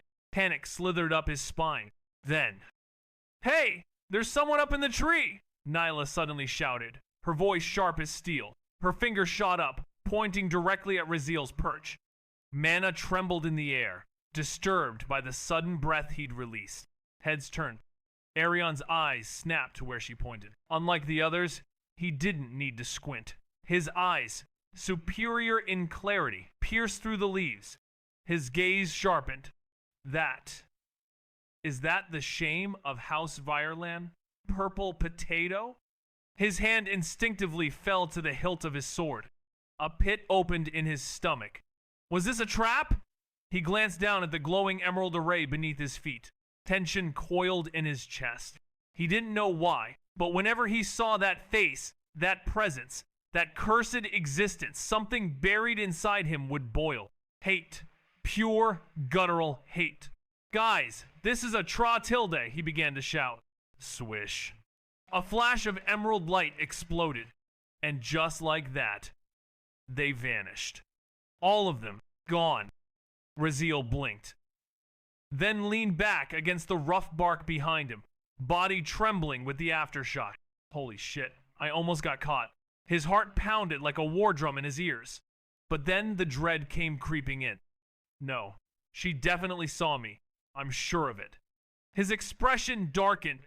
Wait, did she know I was here from the beginning? Raziel clenched his teeth. That crazy, disgusting, vile, backstabbing Tilda. He stopped mid-thought, unable to come up with enough insults. But what the fuck is she planning now? As of she just being nice? Whoever said that Raziel swears to put 3, no 4 sharp daggers in their ass. That women is the one of the people he hates passionately. That women accused him of trying to rape her. Chapter 28. Those fuckers are finally gone, Raziel muttered. wiping the cold sweat off his forehead. The tension that had coiled around his chest for the last several minutes slowly began to unwind. He exhaled deeply, breath shaky but relieved. The dense foliage around him no longer felt like it was pressing in to crush him. A faint breeze stirred the leaves above, but it no longer sounded like footsteps. Phase 1 complete. With deliberate care, he climbed down from the thick branch he had been perched on. His movements were cautious, his muscles still taut with the echo of adrenaline. As his boots touched solid ground, he allowed himself a rare moment of stillness. A breath. A heartbeat. Most of his worries were over, for now. Still, a lingering anxiety prickled at the edges of his thoughts like static. What if Arion wasn't worthy enough to claim the heart? What if he failed the trial? What if Raziel had just signed his own death warrant? After all, the contract he made, it wasn't just a bluff. If the heart didn't choose its bearer, Raziel would die. Yeah, Selena. He narrowed his eyes, thinking back. That woman. That conniving, vile, saint-faced snake. She had definitely sensed him earlier. That moment of eye contact, a flicker of recognition in her gaze. The gentle smile she wore, a mask. And yet, she had said nothing. Why? What the hell was she planning now? Selena had already proven that she wasn't following the original script. Years ago, long before the plot's official beginning, she had already begun to deviate. Her personality, her actions utterly different from how the novel had portrayed her. Raziel remembered. There was no event in the original story where she accused him of attempted rape. Yet in this timeline, she had done exactly that, out of nowhere. And the fallout was enormous. That one false accusation twisted the entire foundation of the plot. It shook public opinion, his reputation, and the trust of key figures. It was one of the major reasons why so many future events became unpredictable. The butterfly effect. Selena. He narrowed his eyes, thinking back. That woman. That conniving, vile, saint-faced snake. She had definitely sensed him earlier. That moment of eye contact, a flicker of recognition in her gaze, the gentle smile she wore, a mask. And yet, she had said nothing. Why? What the hell was she planning now? Selena had already proven that she wasn't following the original script. Years ago, long before the plot's official beginning, she had already begun to deviate. Her personality, her actions utterly different from how the novel had portrayed her. Raziel remembered. There was no event in the original story where she accused him of attempted rape. Yet in this timeline, she had done exactly that. Out of nowhere. And the fallout was enormous. That one false accusation twisted the entire foundation of the plot. It shook public opinion, his reputation, and the trust of key figures. It was one of the major reasons why so many future events became unpredictable. The butterfly effect. Wind. Earth. Lightning. Light. Etc. They were used in every major profession. Blacksmiths infused them into weapons. Alchemists used them to balance volatile brews. Magicians refined spells with them. Knights used them to reinforce their bodies. Aurors, priests, spirits, tamers, even engineers and farmers had found uses.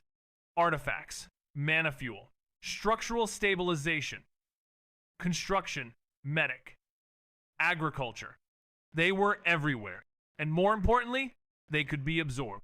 If you possessed elemental affinity and compatibility with a specific core, you could absorb it, increasing your own mana capacity, elemental alignment, and the purity of your energy. But it wasn't easy. The compatibility had to be natural, innate.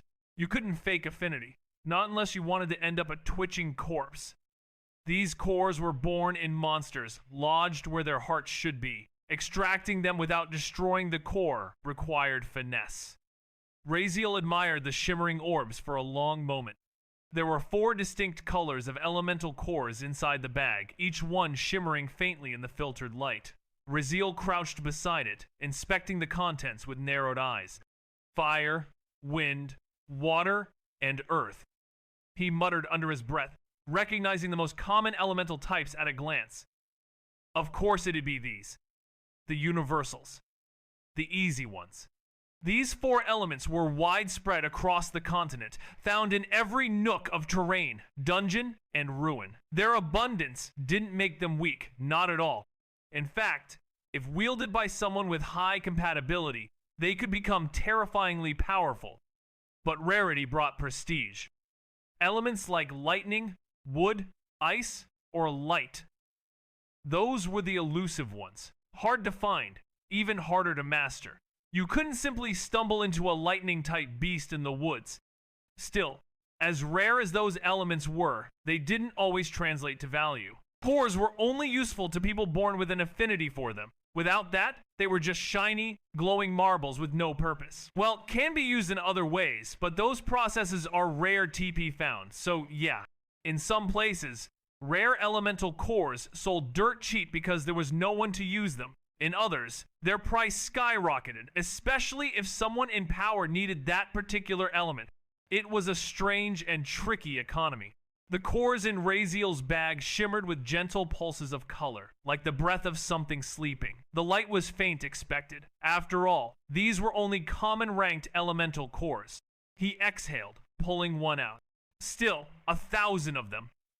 He eyed the smooth, round core in his hand, no bigger than a marble. Each glowed in its respective color, a crystallized drop of elemental essence. They were divided into broad categories. Common rank, 1st to 3rd tier.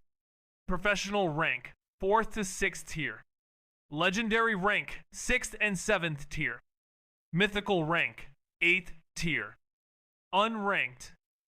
A mysterious 9th tier, so rare it defied classification. Naturally, the higher the rank, the more potent the mana and affinity it contained. The advantages gained were proportional. Stronger elemental attunement, increased purity, more efficient mana control. Raziel, however, simply clicked his tongue in annoyance. These are all light faction aligned, he muttered. Of course they are. Useless. Completely and utterly useless to him. Because of the system's damn curse debuff, he couldn't absorb any element belonging to the light faction. And all these elements are of light faction. He scowled. Motherfucker of a system. I heard that, host. The mechanical voice chimed in his head with smug satisfaction. Raziel ignored it and pulled out a special bag from his waist pouch issued by the academy itself. To avoid cheating, candidates weren't allowed to bring their own storage tools into the trial. These regulation-issued bags had limited capacity, only about 1 square feet, and were handed out before the test began. Their purpose was to ensure every core collected came from the field.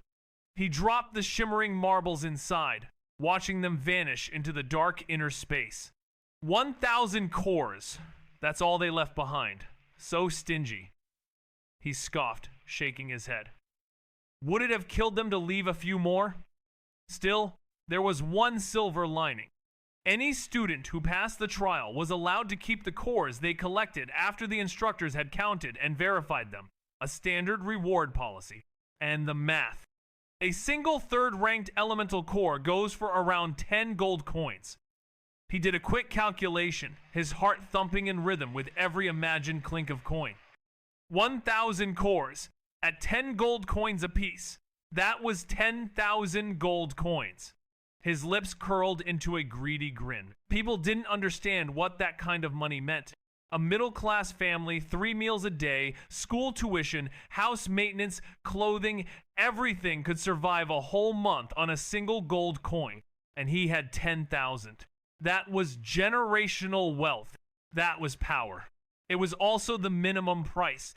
4th-ranked cores, the entry level of the professional tier, started at 10,000 gold coins each. From there, prices skyrocketed based on demand, elemental rarity, and the strength of the creature it came from. Raziel's eyes gleamed with golden fire. I'm about to get rich. Just as he closed the bag and slung it over his back. Grr, Tilda. A low, guttural growl rumbled through the air like thunder scraping against stone. Raziel froze. His lips twitched. A bead of sweat rolled down his temple. Very slowly, he raised a hand to his face and dragged it down. Just my fucking shitty luck. The growl deepened. Something heavy shifted behind him. Don't tell me, he whispered to himself. Don't you fucking dare tell me there's a monster behind me now. His heartbeat spiked. His breathing halted. His fingers tightened around the bag strap. Everything had been going perfectly. Absolutely. Stupidly. Wonderfully perfect. And now, he exhaled. Through gritted teeth, barely keeping himself from screaming. Why? Why the fuck? Why now? A shadow loomed over him. Whatever it wasn't small. Chapter 29. Raziel stiffened the moment he heard the low, guttural growl ripple through the air behind him. A jolt ran down his spine. His muscles locked up, but his instincts screamed at him to move. Slowly and very carefully, he turned his head over his shoulder. And there it was. A black, hulking hound stood just meters away in open ground of forest. Its body was low to the ground, coiled like a spring. Muscles rippled beneath a semi-metallic exoskeleton, the plates glinting faintly with a dark gunmetal sheen. Faint wisps of smoke curled from its maw, where dagger-like teeth gleamed like polished steel. Its eyes were pitch-black, depthless voids that looked less like organs and more like twin abysses staring straight into him. Great, Raziel muttered under his breath. Just my fucking luck. He took a silent breath, his heart rate beginning to spike, but his face remained composed barely. A third-ranked monster, a firehound. They weren't rare.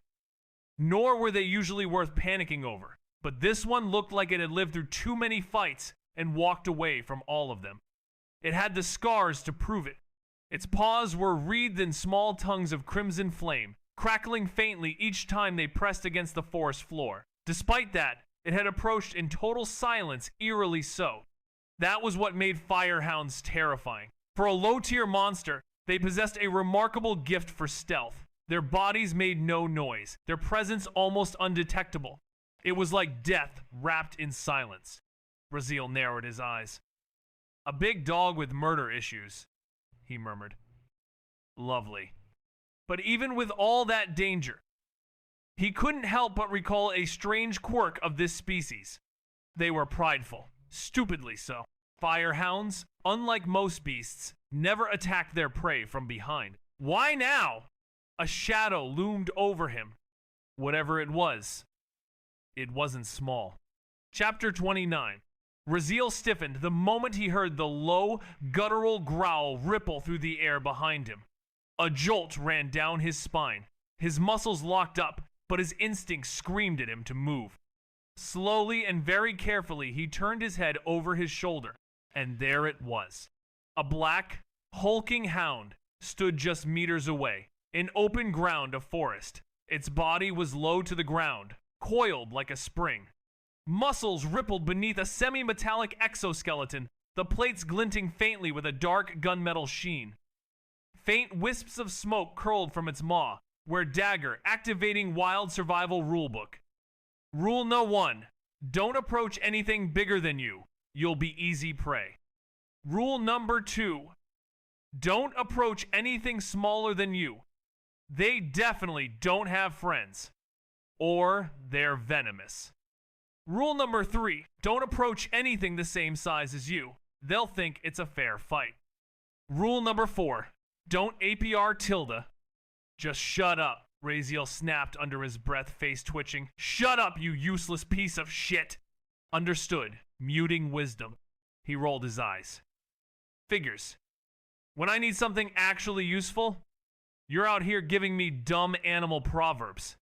The firehound growled again, paw shifting half a step forward.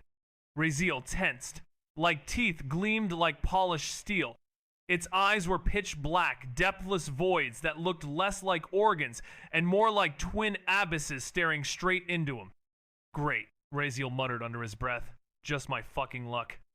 He took a silent breath, his heart rate beginning to spike, but his face remained composed barely. A third-ranked monster, a firehound. Activating Wild Survival Rulebook. Rule number 1, don't approach anything bigger than you. You'll be easy prey. Rule number 2, don't approach anything smaller than you. They definitely don't have friends. Or they're venomous. Rule number 3, don't approach anything the same size as you. They'll think it's a fair fight. Rule number 4, don't APR Tilda. Just shut up, Raziel snapped under his breath, face twitching. Shut up, you useless piece of shit. Understood, muting wisdom. He rolled his eyes. Figures. When I need something actually useful, you're out here giving me dumb animal proverbs. The firehound growled again, paw shifting half a step forward. Raziel tensed. His breath came low and slow, a cold film of sweat coating the back of his neck. Every instinct told him to run. Every lesson told him to wait. And every curse he'd ever known stacked itself inside his mind, reserved exclusively for this very moment. Guess I'll have to deal with it myself. As always, he muttered grimly. His grip tightened around the hilt of the dagger inside his coat. On the other side of the trial grounds, graveyard of forgotten stones. Swish! A surge of emerald light flared across the cracked earth, briefly illuminating the desolate, uneven terrain. The flash faded as quickly as it came, leaving behind a group of stunned figures now standing in the middle of an unnaturally open space, an eerie contrast to the rest of the trial zone, which had been overrun by jagged boulders and ancient, weather-worn stones. Arion staggered forward half a step, immediately unsheathing his greatsword with a sharp shock. Its edge gleamed faintly in the remaining afterglow. Shit. He cursed under his breath, scanning the strange area with narrowed, sharpened eyes. We were teleported. I didn't even sense that guy. How the hell did I miss it? Around him, nearly 80 candidates stood, dazed and rattled, each trying to comprehend the shout of warning before the teleportation. Their group formation had broken during the warp. Weapons were half raised, stances uncertain. Only instincts kept them from panicking. Where are we? One of the archers muttered, glancing around warily, an arrow already knocked between her fingers. Nyla adjusted her glasses, calm but visibly tense. Her normally cool expression had tightened. Graveyard of Forgotten Stones, she answered. It's a desolate area inside the Gates of Worth. We teleported directly to west.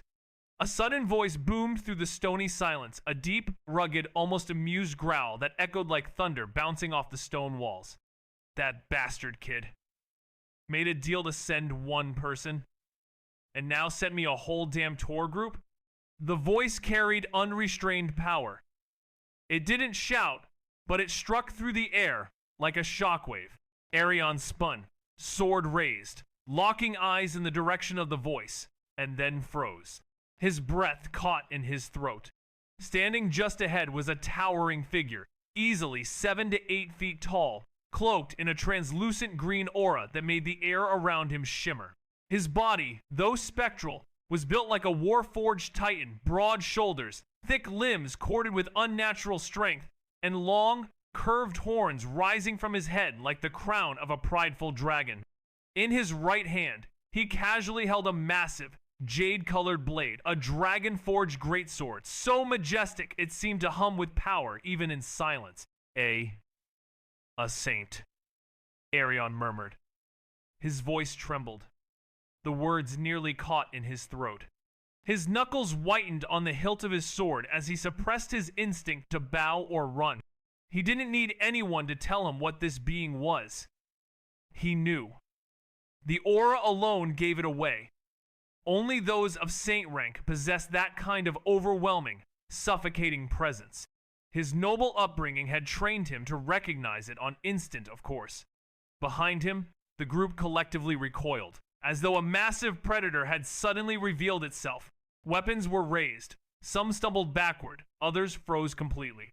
The squad of elite candidates surrounding Selena immediately stepped forward, weapons gleaming, placing themselves between her and the looming entity. The tension in the air snapped taut like a drawn bowstring. Selena herself didn't move, but a single bead of sweat rolled down her cheek. Her golden eyes were locked on the figure in front of them, wide with both recognition and disbelief. I expected something grandeur, she whispered, almost to herself. But this is insanity. Now that's more like it, Karendor said with a satisfied nod, arms folding over his broad chest. Finally, some normal reactions. That lunatic who came before you? He was just crazy, that's all I can say. His other hand rose, rubbing his chin thoughtfully as his gaze settled on the red-haired boy standing at the front of the group. So, you're the one that crazy bastard sent here, huh? Karendor's voice held a strange mix of curiosity and condescension. A slow, predatory grin formed on his lips. Without another word, he leaned in, ignoring the wide-eyed children around him as though they were nothing but shadows.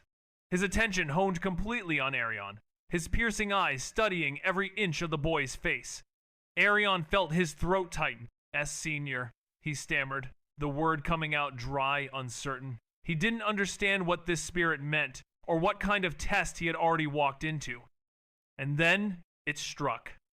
A wave of pressure, raw and suffocating, descended from above like a mountain crashing down on their shoulders. It wasn't visible, but everyone felt it. The very air grew heavy, humming with ancient power. Most of the students staggered where they stood. Their legs shook violently, teeth clenched as if gravity itself had turned hostile. Some dropped to one knee, others gasped for breath as though the air had turned to molten lead. But not Arion. Though he felt the weight press against his chest and spine, though sweat began to form at his temples, he stood his ground, his body tensed, but he didn't fall. The pressure, though immense, was something he could endure, unpleasant, yes, but manageable. He noticed something else. Selena.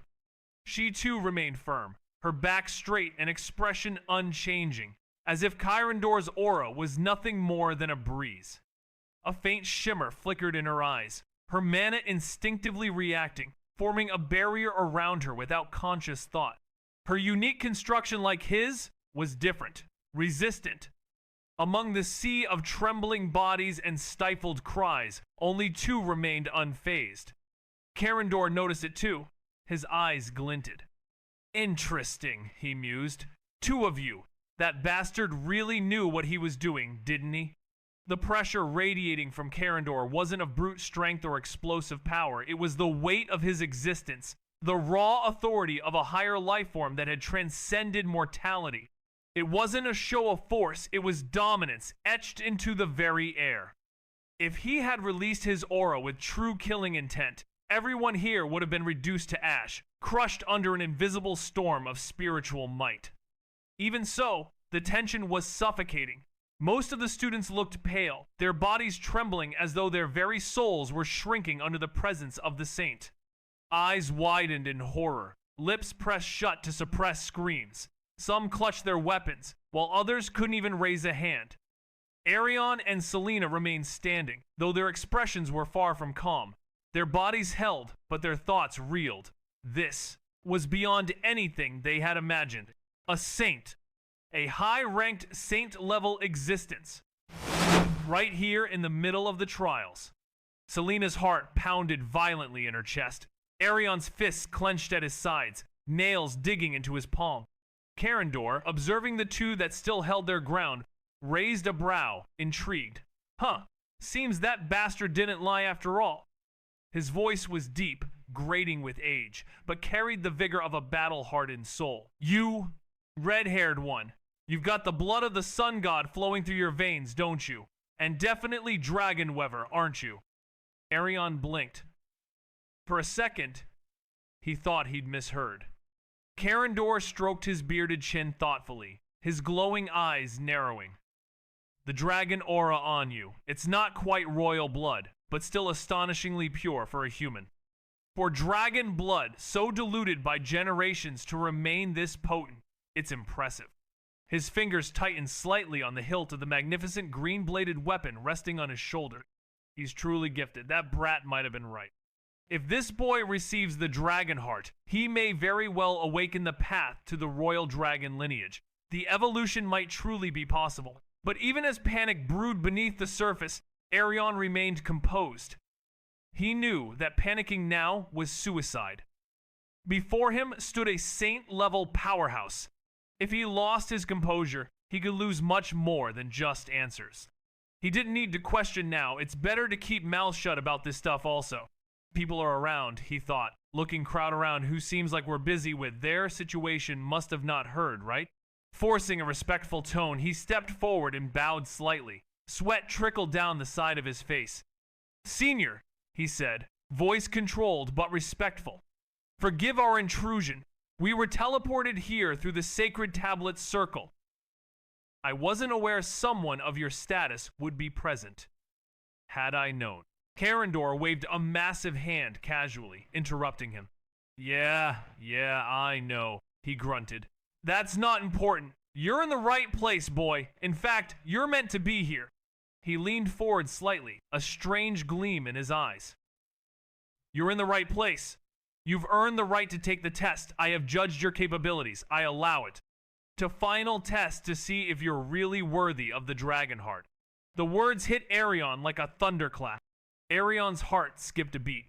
His eyes widened, this time unable to hide the glow of surprise and excitement. But before he could react, Karendor continued, his voice softer, almost fatherly. "And you can just call me Elder. You're of dragon lineage, after all.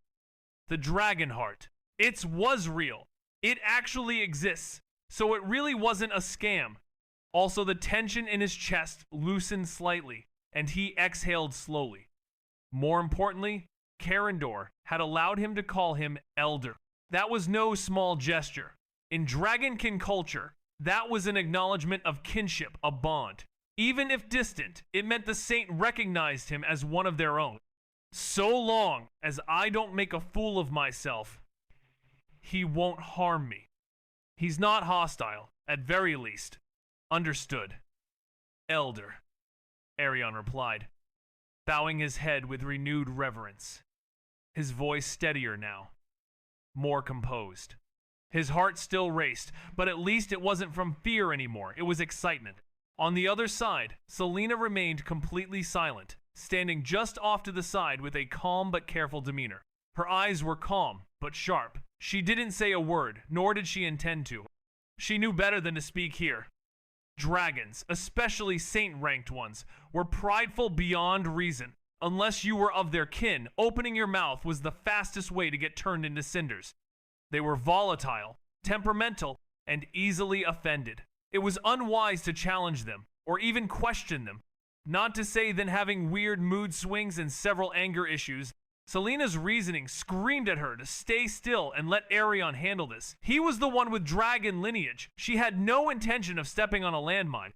And so, the tension thinned slightly, but the intensity remained. Chapter 30. Elder.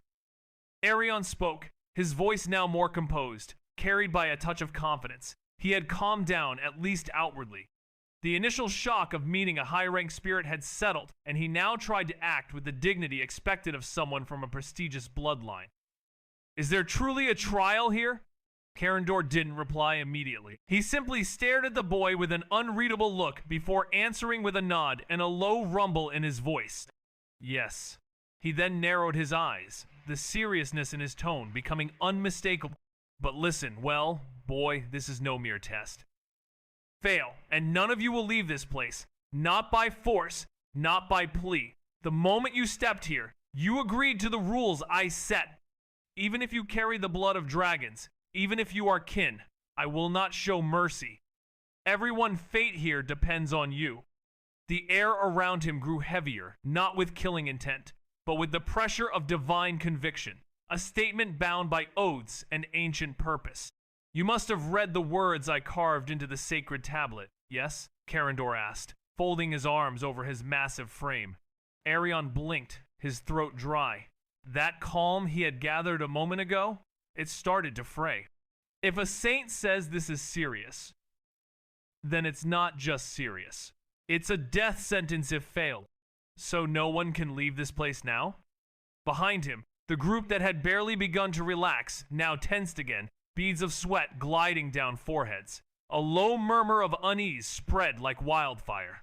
Selena's expression hardened, her eyes sharpened, her lips pressing into a line. "If it comes to it, I'll use that," she thought, her hand instinctively brushing against the rune seal hidden beneath her gloves. But she didn't act yet. Not without cause. Not in front of a saint. It's better if things didn't came to that. I understand, Elder. Arion finally responded, his voice low but resolute. He bowed respectfully. I will do my best not to disappoint you. Even if he didn't have the full picture, he could at least respond with grace and honor. Karendor gave a simple grunt of approval and turned. Good, then follow me. As his towering figure moved forward, the very stones ahead of them, giant, ancient sculptures, began to tremble and shift aside on their own. The earth rumbled as though responding to his will, revealing a narrow stone path hidden beneath. Arion instinctively turned to look back at the group, worry flashing in his eyes. Karendor, without turning, raised his voice. You all stay here. The words weren't a request, they were a command, and one that shook the group down to their cores. His finger then pointed directly toward Arion, and then toward Selena. You boy, and you girl, you both come. His golden eyes briefly flared. If the boy fails, the girl shall be tested next. A stunned silence followed. The others nearly gasped aloud. Even the Saintess's guards looked as though they wanted to object, but none dared to speak. Selena met Arion's gaze, sighed. He pinched the bridge of his nose, his voice suddenly filled with awkward frustration. No, that ridiculous altar wasn't my doing. And the fee of 1,000 elemental cores? He looked genuinely embarrassed. That was that damn rude kid's idea. The same one who convinced me to prepare for your arrival in the first place. Huh? Arion blinked, utterly baffled. Even Selena, usually composed, narrowed her eyes sharply. A thought began to flicker at the edge of her mind. Karendor caught their reactions and chuckled dryly. Judging from your expressions, I take it you haven't met him yet. He shook his head with clear exasperation. Well, I'm not surprised. With a personality like his, it's a miracle anyone can tolerate being around him. Arion furrowed his brows. Elder, forgive my bluntness, but who are you talking about? His patience had reached its end. Well, I don't know his name, but it was that crazy kid? Karendor began, his voice holding an amused undertone. I can't tell whole story, so I will translate his words for you, Karendor said. In easy words, that lunatic said he knows someone worthy enough. Someone he believed in so much that he brought them here just to claim the Dragonheart will. I didn't trust him, but again, he gave Arion a dry look. But judging by the fact that you're standing here, maybe he wasn't entirely full of nonsense. There was a brief pause. He would never do something like this. Not in a million years. His voice cracked slightly, overwhelmed with denial. The sheer absurdity of the thought made his brain itch. Karendor blinked, then raised a finger casually. Oh no. I'm sure it was him. Don't worry about the no leaving this place part. I made an exception. You Tilda, wait, what? Arion nearly stumbled backward. Karendor's smile was easy, almost too casual. Ah, yes. Normally I don't break rules. But in his case, we signed a blood spirit contract. Arion's pupils dilated. Selena instinctively took a step forward. A what? The dragon said, entirely unbothered. We signed a blood spirit contract. That boy, he was insanely confident. He gambled his life, set conditions himself that he'd personally bring the one worthy of the Dragonheart here in 1 hour, that you would pass Dragonheart test and earn it. If he failed to these conditions, Karendor paused dramatically, then tilted his head with a smile. He dies. Simple. He paused, his lips curling into a rare, genuine smile. Karendor chuckled again, the sound deep and reverberating like thunder on a mountain peak. It was heroic.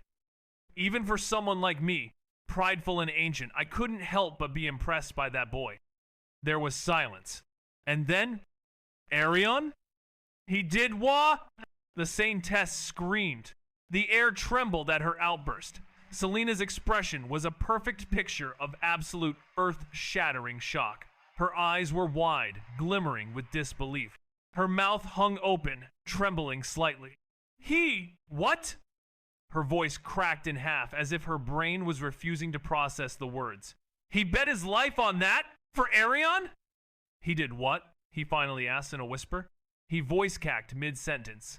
Slicing, though the air like a whip, his expression was frozen, eyes wide, breath caught somewhere between shock and fury as he had just bet his life on something, and it was all for Aeon.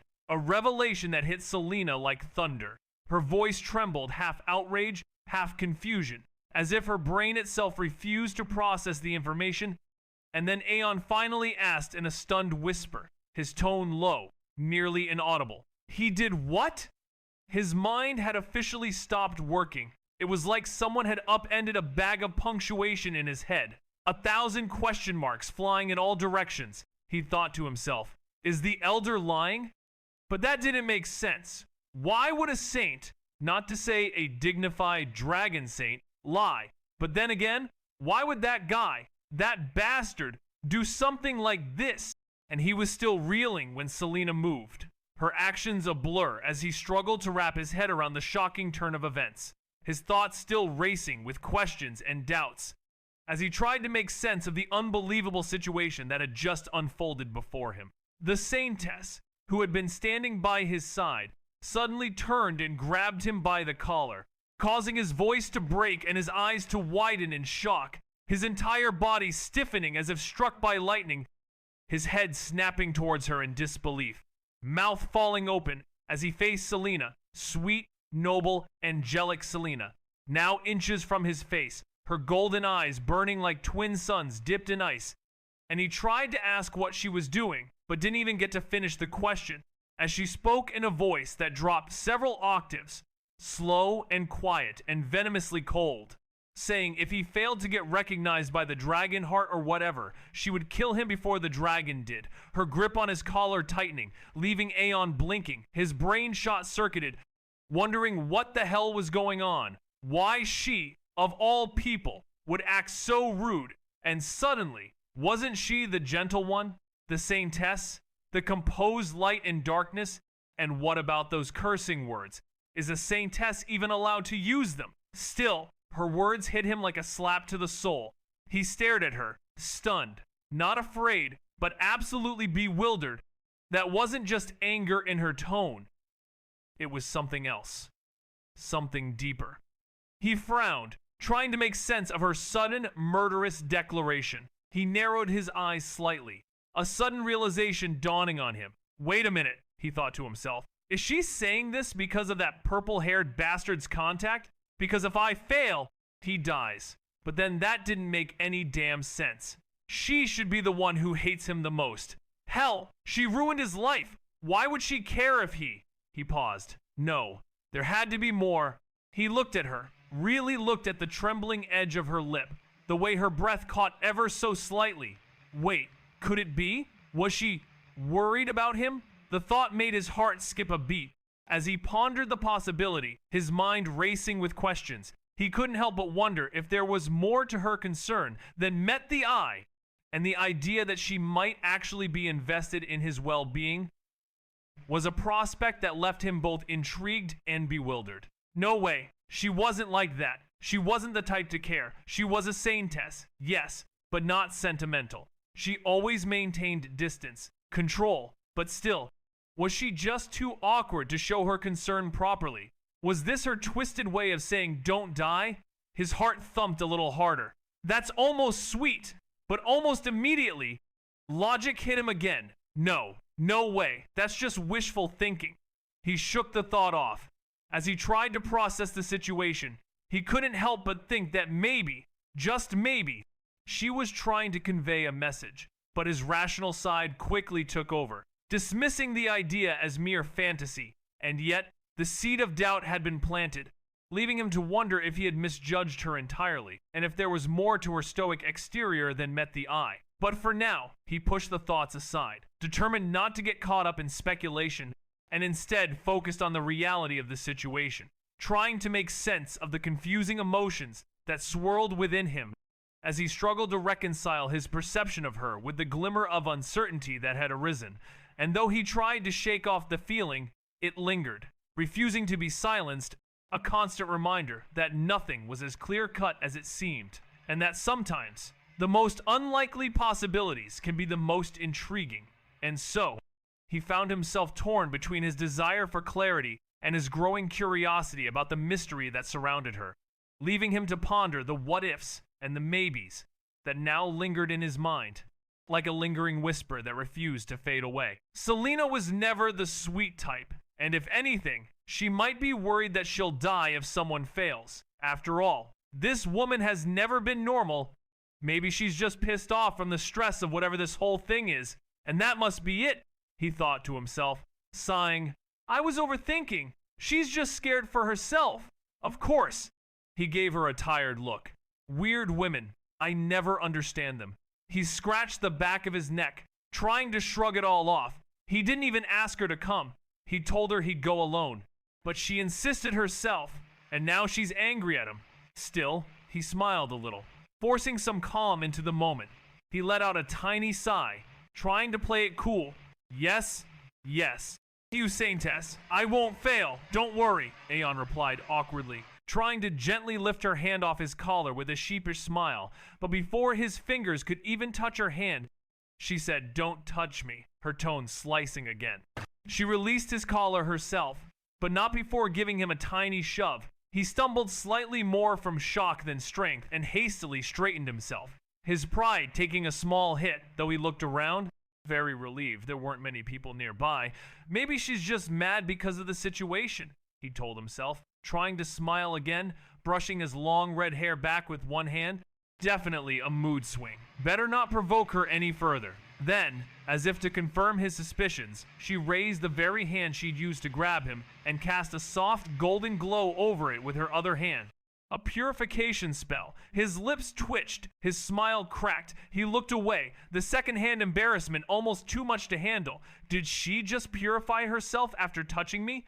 Meanwhile, he rubbed his chin with a small, amused grin. The old dragon saint didn't say a word. He could have easily commented on the girl's sharp tone, her lack of reverence for the dragon heart, or her casual attitude around him, a spirit of saint-level power. But instead, he simply nodded to himself as if watching a drama unfold in real time. Bet to leave it alone, he thought. This girl feels oddly troublesome. Then he clapped his hands lightly. Well then, if you both are quite done, shall we proceed? Kaindo arched a bow. That crazy bastard might actually die if we delay too long. And while I wouldn't mind, we did sign a blood spirit contract. It'd be impolite to let the fool die over your teenage dramatics. Selena whipped her head toward Aeon with a glare. Then move your legs. What are you waiting for? Walk faster. Why? Yes. Aeon hurried forward, his dignity in shambles, practically tipping over his own feet to keep up.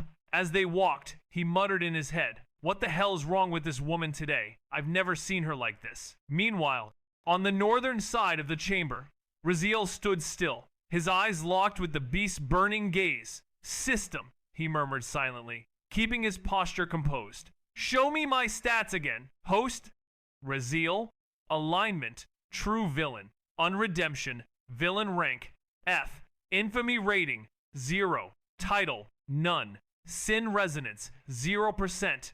Attributes, strength, F. Agility, F. Mana, F. Endurance, F. Will, negative. Mental, SS. Charisma, S. Luck, negative. Potential rating, undefined. Analysis inconclusive. Threat level, negligible. Embarrassing as always, the system added dryly, as if unable to help itself. Raziel's eye twitched. Did it really have to add commentary every single time? Still, something felt off. His bow followed. As he stood there, a sudden realization dawned on him, and he mentally asked himself if his mana hadn't been negative before. Similar to Will's, a hint of suspicion creeping into his thoughts, And in response, he was informed that while that was correct, the residual mana he had absorbed within the system's internal space had finally begun to affect his neural pathways, having had sustained exposure to Dark Faction mana, which had allowed his intelligence attribute to stabilize, prompting a slight twitch in Raziel's fingers as a deep-seated desire to scream in cathartic joy blossomed in his chest, though he chose to exhale slowly through his nose instead, recognizing that now wasn't the time for such outbursts, given that he was still in the midst of a potentially deadly confrontation. With his composure gradually returning to his features, he stood up straight, his eyes fixed on the fierce hound still snarling across from him, sparks falling from its breath like embers from a forge, and with a newfound sense of determination, he whispered to himself, "All right then, let's see what I'm really up against," before mentally issuing a command to the system to show him the dog's stats. A vein throbbed near Raziel's temple as he gazed upon the list, his eyes widening in incredulity.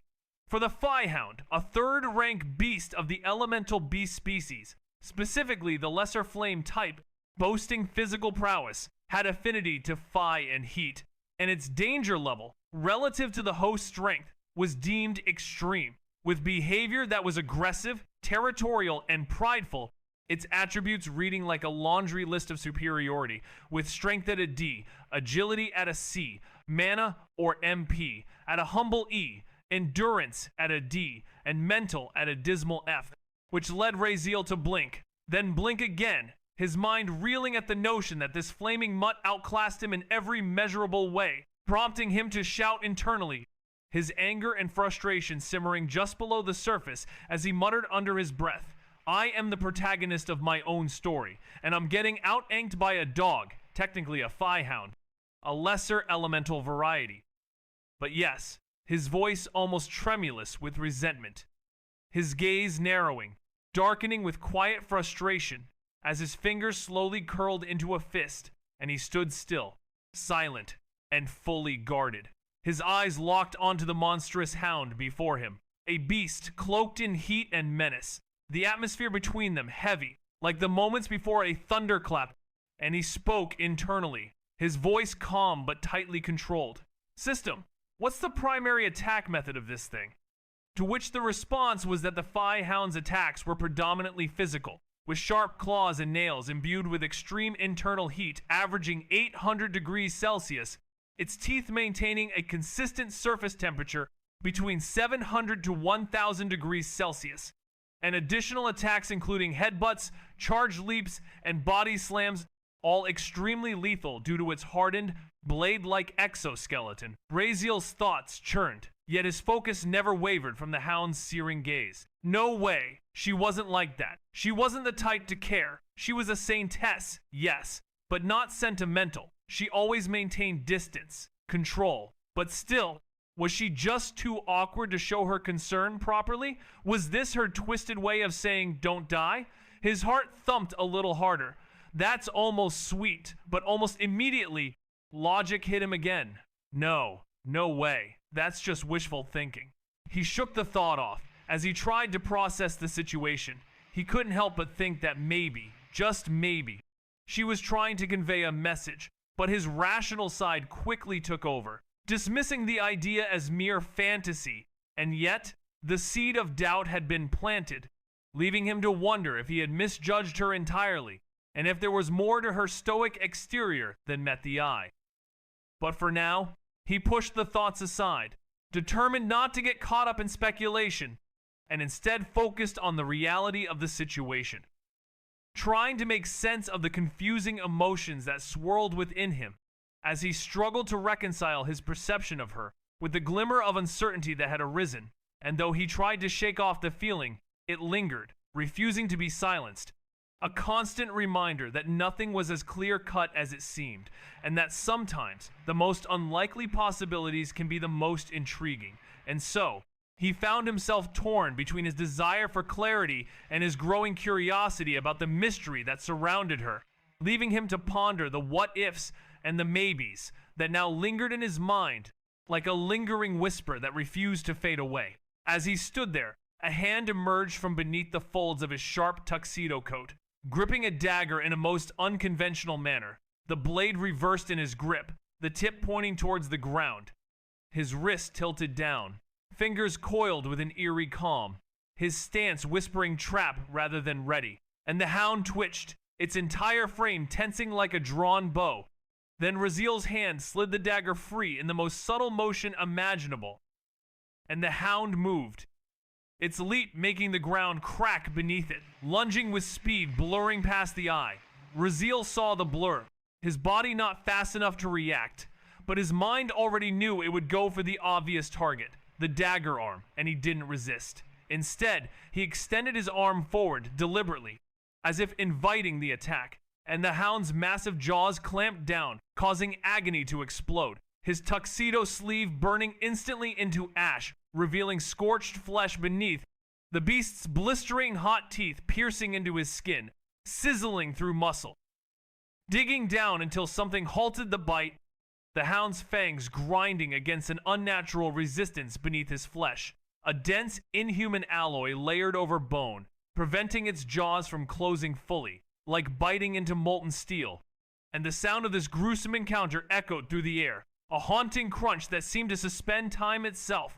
Raziel's world had suddenly become a gruesome spectacle, with blood bursting forth from torn flesh, spraying everywhere in a deep crimson arc, as steam hissed off the wound, causing the seared meat to bubble, and his upper arm was bathed in blood, the scent of burnt iron heavy in the air. Yet he didn't flinch, his eyes remaining cold and locked, because the real count was just beginning, and Raziel's gaze didn't waver, his eyes remaining sharp, fixated on the beast, locked onto his right arm. The hound's jaw trembled slightly, muscles tightening with primal force as its superheated fangs sank into flesh, steam rising like breath from hell. The pain wasn't gone, but dulled, numbed into something distant, a faint signal buzzing from a broken wire, a tingling reminder that his body had been injured, but not overwhelmed, only to remind him, though it was nothing to him, even if he could have felt the pain, he'd been through hell, literally. And just as he expected, the agony was somehow manageable, a numbing buzz that signaled his body's response to the brutal assault, but Raziel's demeanor remained unyielding, frozen in a mask of determination, his eyes locked onto the beast, refusing to yield, his gaze unwavering, as the battle between him and the hound had only just begun, with Raziel's unyielding spirit and unrelenting will to survive, forged in the depths of hell, now put to the ultimate test in a whirlwind of swift movements. The dagger slipped free from his bitten hand, not due to weakness, but rather by deliberate design, as his left hand flashed into motion, catching the falling blade mid-air by the hilt, showcasing his remarkable agility and precision, his body twisting with unnatural grace, akin to a dance mid-performance, before the cold steel of his dagger plunged into the soft, exposed underside of the hound's neck, eliciting a low, guttural growl from the creature, confused and pained, its body jolting, but he was merciless, twisting the blade brutally, severing the pulse of life, and the hound shuddered once, violently, before collapsing, its dead weight slamming into the forest floor with a dull thud, its jaw unlocking, teeth unclenching from his arm, as if even in death it obeyed his will, and blood soaked through his sleeve, dripping steadily from his elbow, and he thought to himself, still just a dog after all.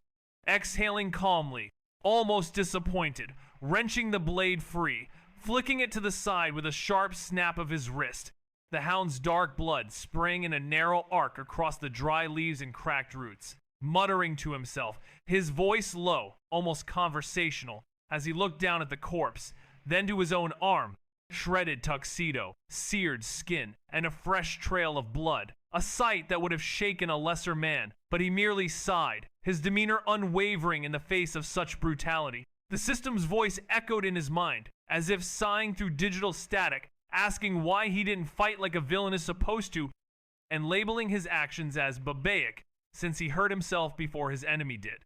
To which he coldly replied that he would have fought differently if the system wasn't so useless, while casually binding his right arm with a silk handkerchief from his pocket, explaining that his method was the most efficient way to win and that fighting head-on would have resulted in more damage, and that unexpected injuries aren't exactly desirable, the system countered that his method would have left him vulnerable if there were more monsters, but he simply stated that there weren't, and that the trial time was already up, and if there were more monsters, he would have figured something out, saying that he calls it using my brain, and after a pause, his expression sharpened into irritation. Also mentioning that he's really glad he didn't put all his trust in that obsidian agony skeleton of the systems, with the system's critique and his response showcasing a tense and testy exchange between the two, highlighting their strained relationship and his resourcefulness in the face of adversity. He was perplexed, tightening the knot of the handkerchief with one hand,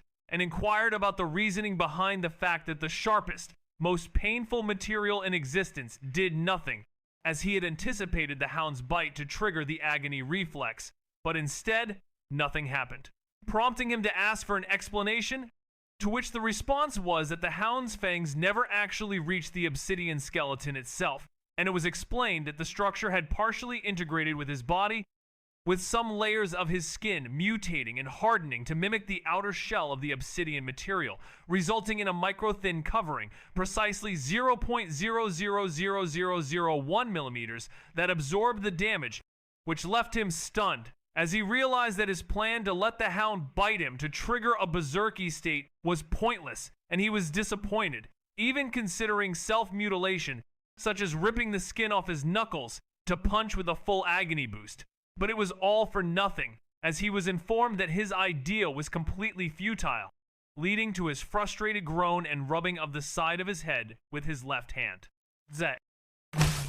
With Cyclo, the air was thick with the scent of burned fur and coppery blood as he gazed unflinchingly at the hound's lifeless body, his eyes fixed on the bloody remains, before crouching beside it with practiced precision, pressing the blade back into the ruined chest, this time deeper, carving through muscle and bone without hesitation, cutting towards the center of that strange essence, humming at the edge of his perception until he heard a soft click, and then, embedded deep within the remains, he found it, his fingers reaching inside, curling around something smooth, cold, pulsating faintly like a dying heat. He pulled it out. A core, pitch black, perfectly spherical, about the size of a marble, dark violet threads coiled within it like veins of lightning, swirling with malevolent energy that felt more alive than inert, and just holding the core was giving him a weird sensation. It felt cold at first, but that wasn't all. There was a deep, pulsing resonance spreading through his palm and traveling up his arm. He could feel it not on the surface, but inside himself. A strange and unsettling feeling that seemed to be emanating from the core, as if it was alive and exerting some kind of influence over him. The sensation was both fascinating and terrifying, and he couldn't help but feel drawn to the core, despite the malevolent energy that seemed to be emanating from it, the threads of dark energy swirling within it like living tendrils, seeming to pulse with an otherworldly power that was both captivating and repellent. And as he held the core, he could feel its power coursing through him, a power that seemed to be calling to him, drawing him deeper into its dark and mysterious depths.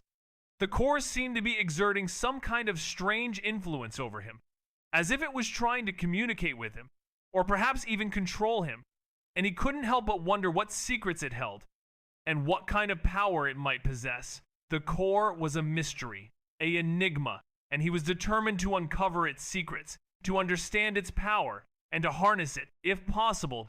The sensation of holding the core was exhilarating and terrifying, a mix of emotions that he had never experienced before. And as he stood there, frozen in awe, he knew that his life would never be the same.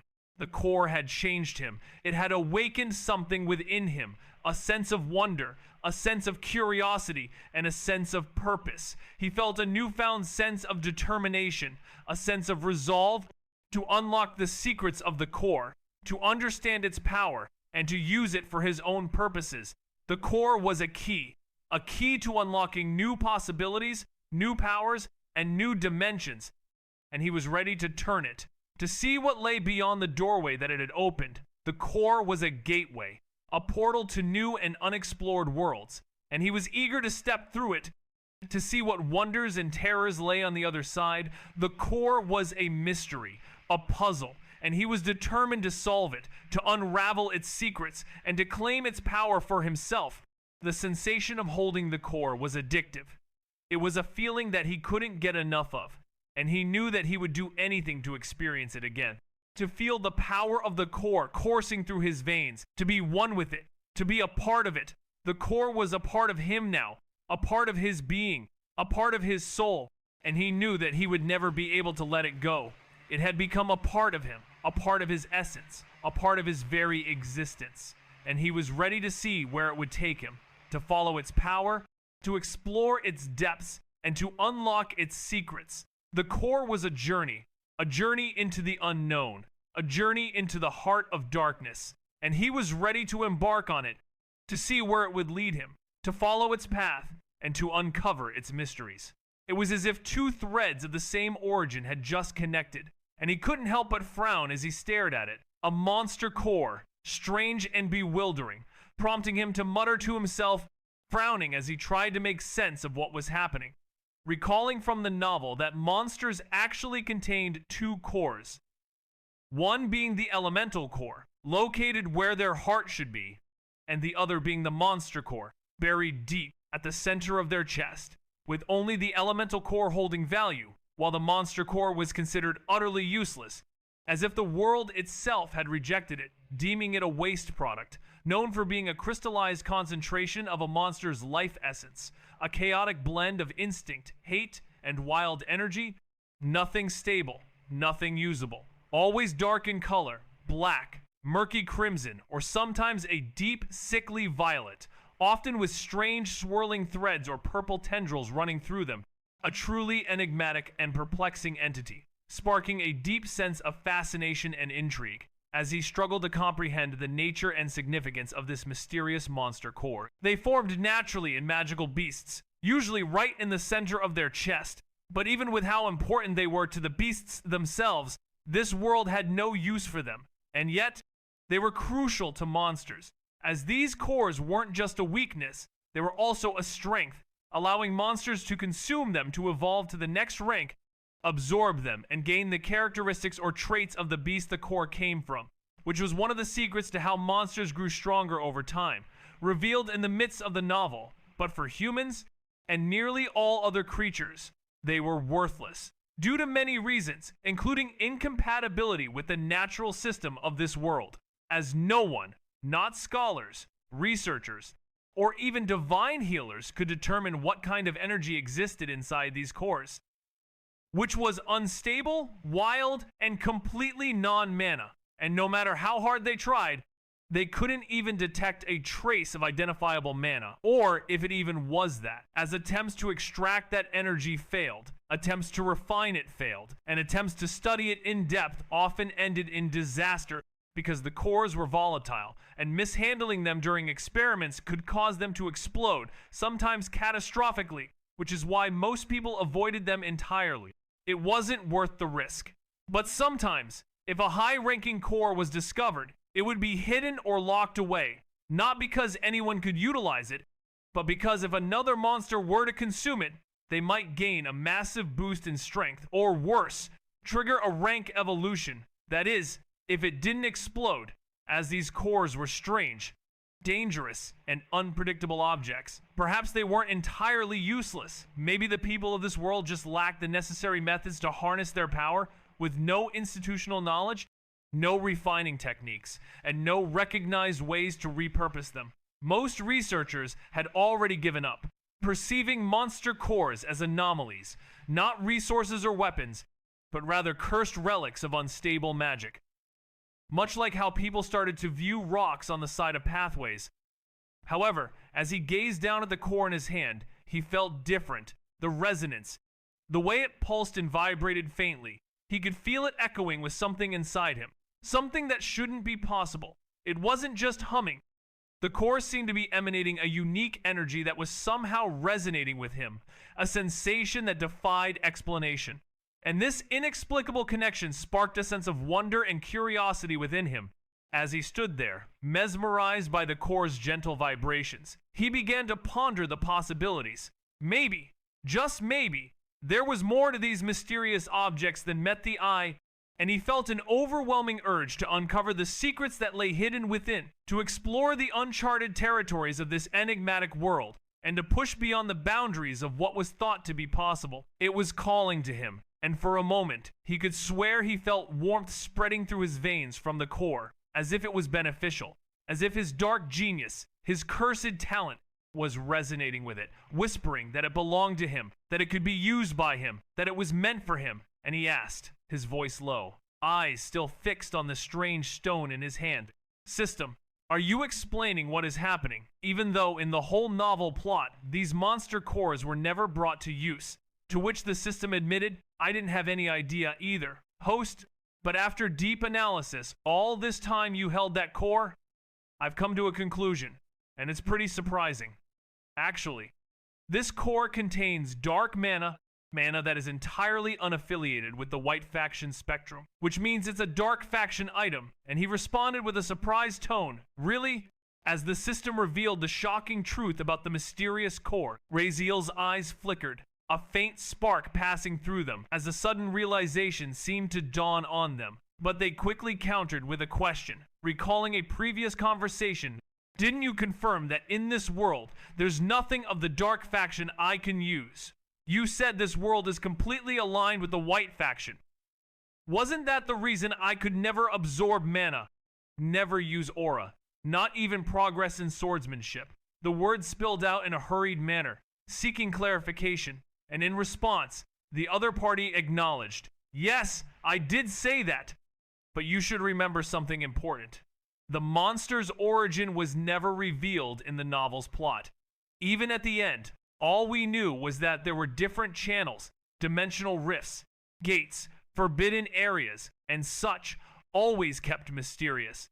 They were only described as dangerous places filled with all kinds of monsters, almost endless in number, and sometimes capable of breaking into civilian areas and causing chaos if not handled properly. But they also brought opportunities and profit. And so, naturally, I wasn't aware back then either. But now, after deep thinking, I can guess whatever places these monsters came from, their originations must contain dark mana and dark type energy. And these monster cores, they can be beneficial for you, just like elemental cores work for others. This also explains why people in this world have never been able to identify this energy. They're all born of the white faction, and as a result, they literally cannot perceive this hidden, formless dark mana due to its very own unique nature. Raziel stood there, absorbing the system's words in silence. His expression was unreadable, but his thoughts raced like a storm inside his head.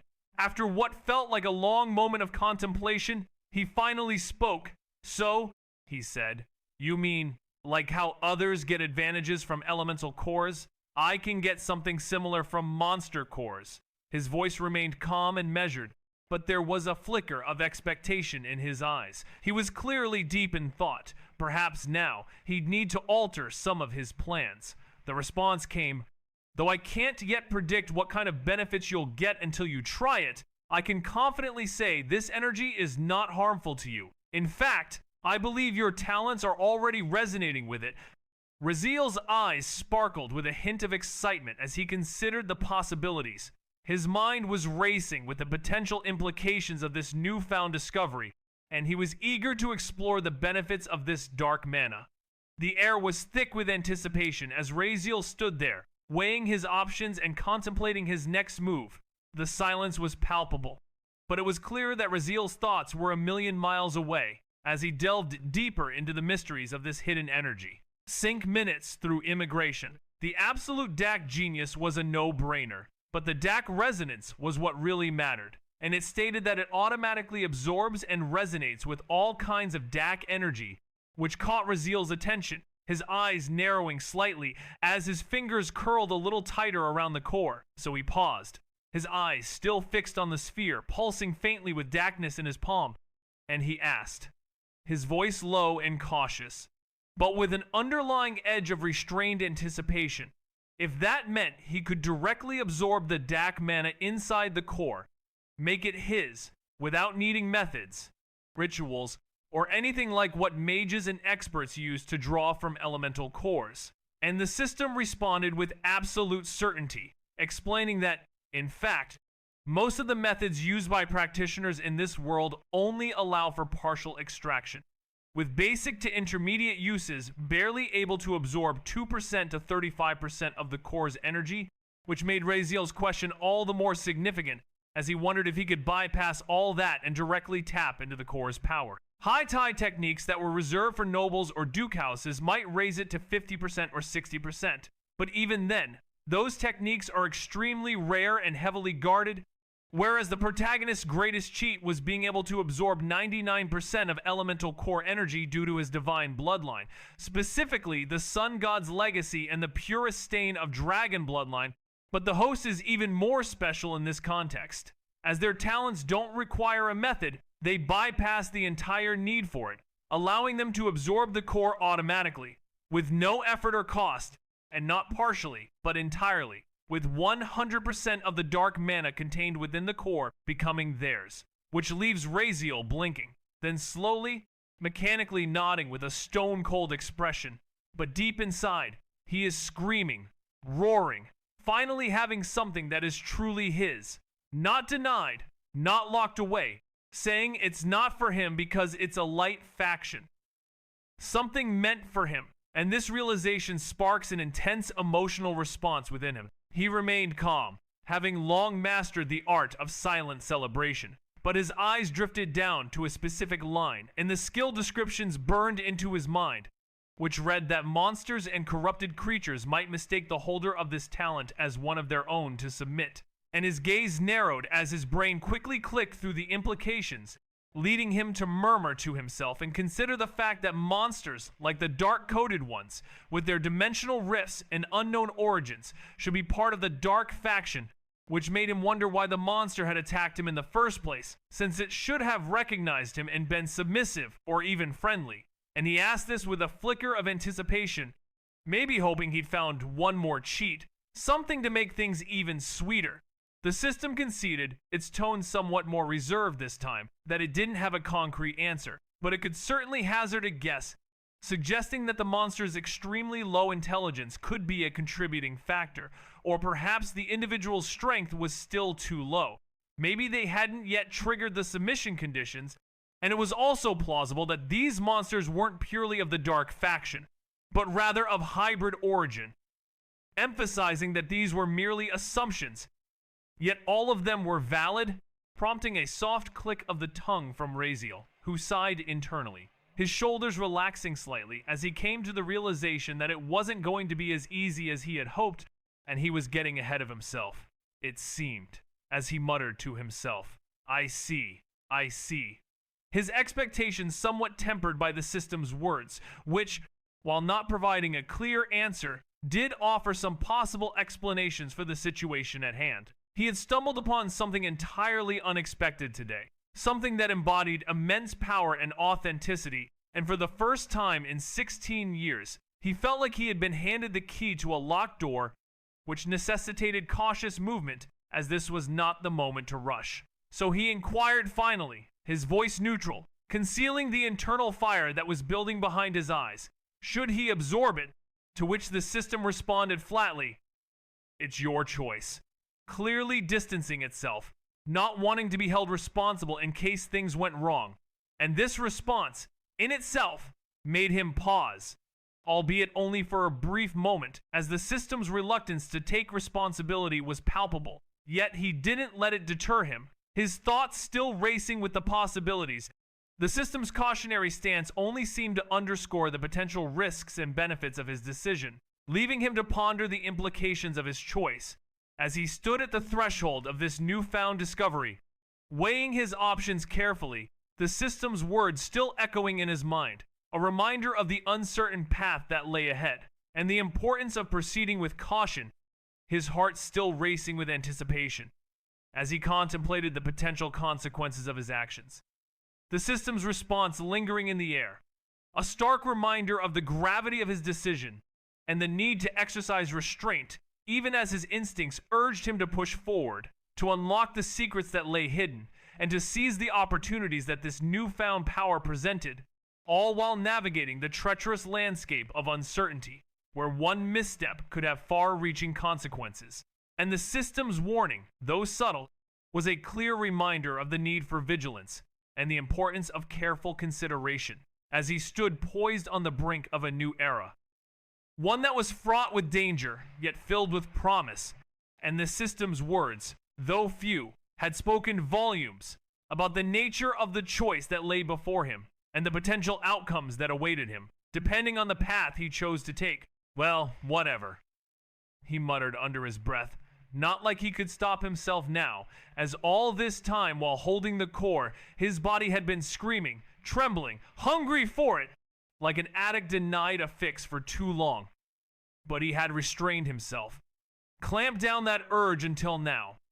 Now that after the system's explanation, he had context and gave himself the permission, now he could act. So he said, "System, how do I absorb it?" And the system's voice was calm but almost eerie now, saying, "Just let your body do what it's trying to do already. Lean into that feeling. Follow it.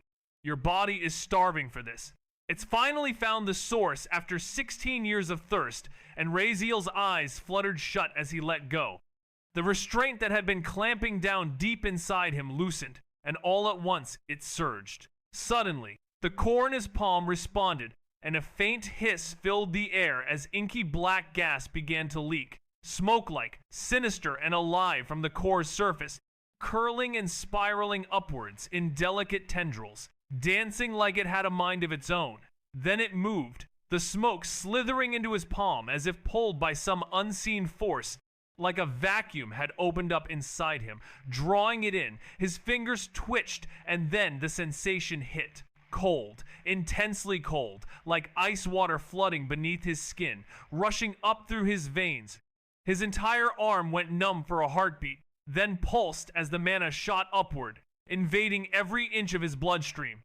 It traveled through his shoulders, shot across his chest, and settled low in his stomach area. Right below his sternum, his breath hitched. He wouldn't lie, not even to himself. It felt like euphoria, like his very soul had been set on fire and cooled in the same instant.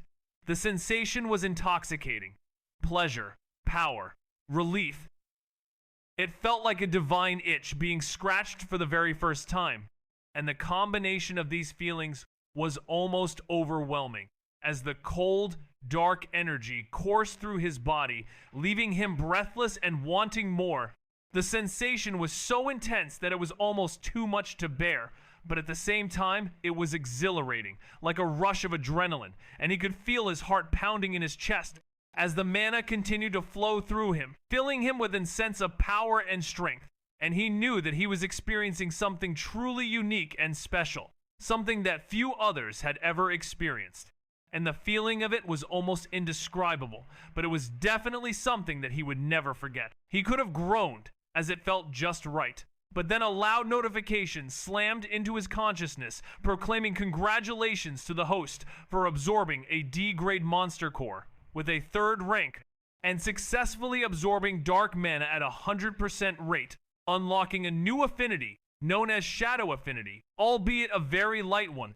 And the system repeated the congratulations for absorbing the D-grade monster core and the successful absorption of dark mana, also announcing that a new affinity had been unlocked and the host's mana stat had been updated, changing from F to E+, prompting the system to congratulate the host once again for finally upgrading the mana stat, its cold and mechanical voice echoing with an eerie finality, causing Raziel's breath to catch for a moment as digital panels hovered before his eyes, a thin grin creeping across his face as he muttered, "Good?"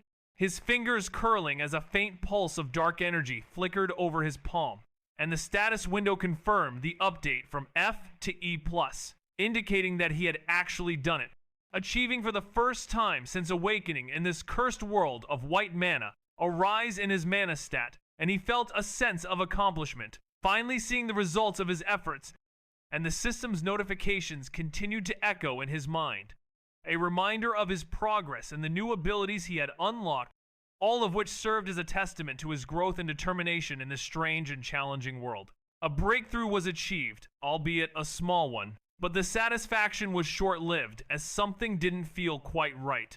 A frown tugged at his brow as he studied the floating notifications again, his instincts flaring, and something was off, his eyes narrowing. He tilted his head, saying aloud in a sharp tone, "System, on what basis did my stat increase? Specify your confusion. Host, you said I absorbed 100% of the core, right? And that beast was a third-rank monster, classified as D-grade. He remembered clearly it had D-grade mana listed in its status panel.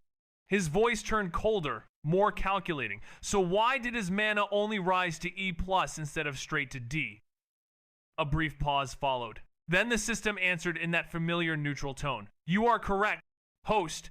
He had said I absorbed 100% of the core, right? And that beast was a third-rank monster, classified as D-grade. He remembered clearly it had D-grade mana listed in its status panel. His confusion and frustration evident as he questioned the system's logic, seeking a clear explanation for the discrepancy in his stat increase. The system's response was awaited with bated breath as the host sought to understand the reasoning behind his mana, only rising to E+ instead of the expected D grade. The air was thick with anticipation as the host's eyes remained narrowed, awaiting the system's response. The silence was palpable as the host's mind racing with questions, and the system's answer would be crucial in clearing up the confusion and providing a sense of clarity and understanding to the host's dilemma. Under odd circumstances, absorbing a D-grade core would elevate one to D-grade mana. However, due to a certain individual's unique talent, the amount of mana required to advance each stat is 10 times greater than that of a normal being, which prompted a strong reaction as the person's eyes twitched and they muttered in dismay. Wait, what? 10 times? How is that a talent? It sounds more like a curse. To which the system responded as if it hadn't noticed the rising fury in the voice, stating it is not a disadvantage, although it requires 10 times more mana to rank up. The internal mana pool, the very vessel that contains energy, is 10 times larger as well, and this increase in capacity will allow the body to retain higher purity, greater density, and an eventual affinity for complex mana manipulations that lesser beings can never comprehend. The individual ran a hand through their hair, exhaling deeply, and sought clarification. So, I hold more mana than a regular D rank, but my stat just says E+, to which the response was correct. The individual now contains more mana than a standard E rank would possess, even approaching D grade in volume.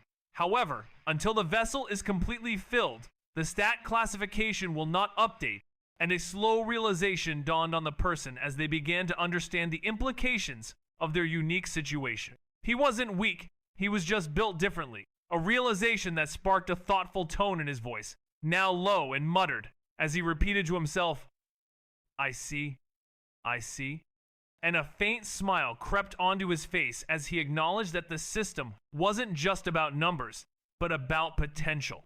And with that understanding, he decided to play the long game, but his gaze soon shifted to another notification, one that had caught his attention and made his heart skip a beat the moment he first saw it. And as he read it again, his eyes widened in surprise. The notification read, Shadow Affinity, very light, and a message accompanied it, stating that just as elemental cores grant mana and strengthen a matching elemental affinity, monster cores can do the same, which was very surprising, even to him, the host, and Raziel's eyebrows furrowed as he stared at the floating notification, his expression a mix of confusion and intrigue, as he blinked and uttered a simple, huh? Affinity? His mind struggling to grasp the implications of this new information. As the revelation hit him, his lips parted slightly, confusion flaring in his chest, because, apparently, Shadow was an actual affinity, and he had never read anything like this in the novel, which sparked a flurry of thoughts in his mind, and then another thought slammed into him, making him exclaim, Hold on! Didn't they say elemental cores can only strengthen existing affinities?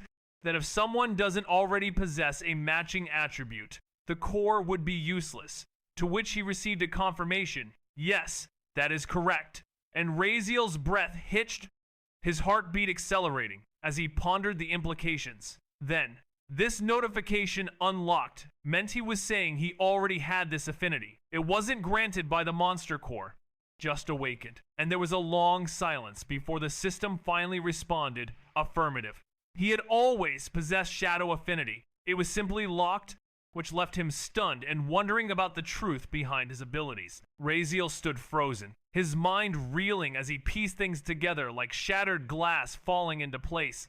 And it dawned on him that he had been carrying this hidden power all along, never knowing it existed. And it was understandable that he wouldn't have known, since the world was dominated by the white faction, where all elemental affinities were monopolized by the holy spectrum of earth, fire, water, wind, ice, lightning, wood, and light, all of which were aligned with the white faction. And he had been told that he couldn't use any of these affinities. But now he was faced with the shocking truth, and he muttered, "Damn it," feeling an almost childlike awe breaking through his usual calm demeanor, as he thought to himself that it had been a day full of surprises, and he had thought that all he was doing was collecting some monster core scraps. But now he looked down at his hands, which were still faintly tingling with residual mana, and he realized that this affinity, which belonged to the dark faction, was one of the elemental affinities that was unique to it, specifically shadow. And this revelation left him stunned and trying to process this new information, as he struggled to come to terms with the fact that his entire understanding of himself and his place in the world had been turned upside down.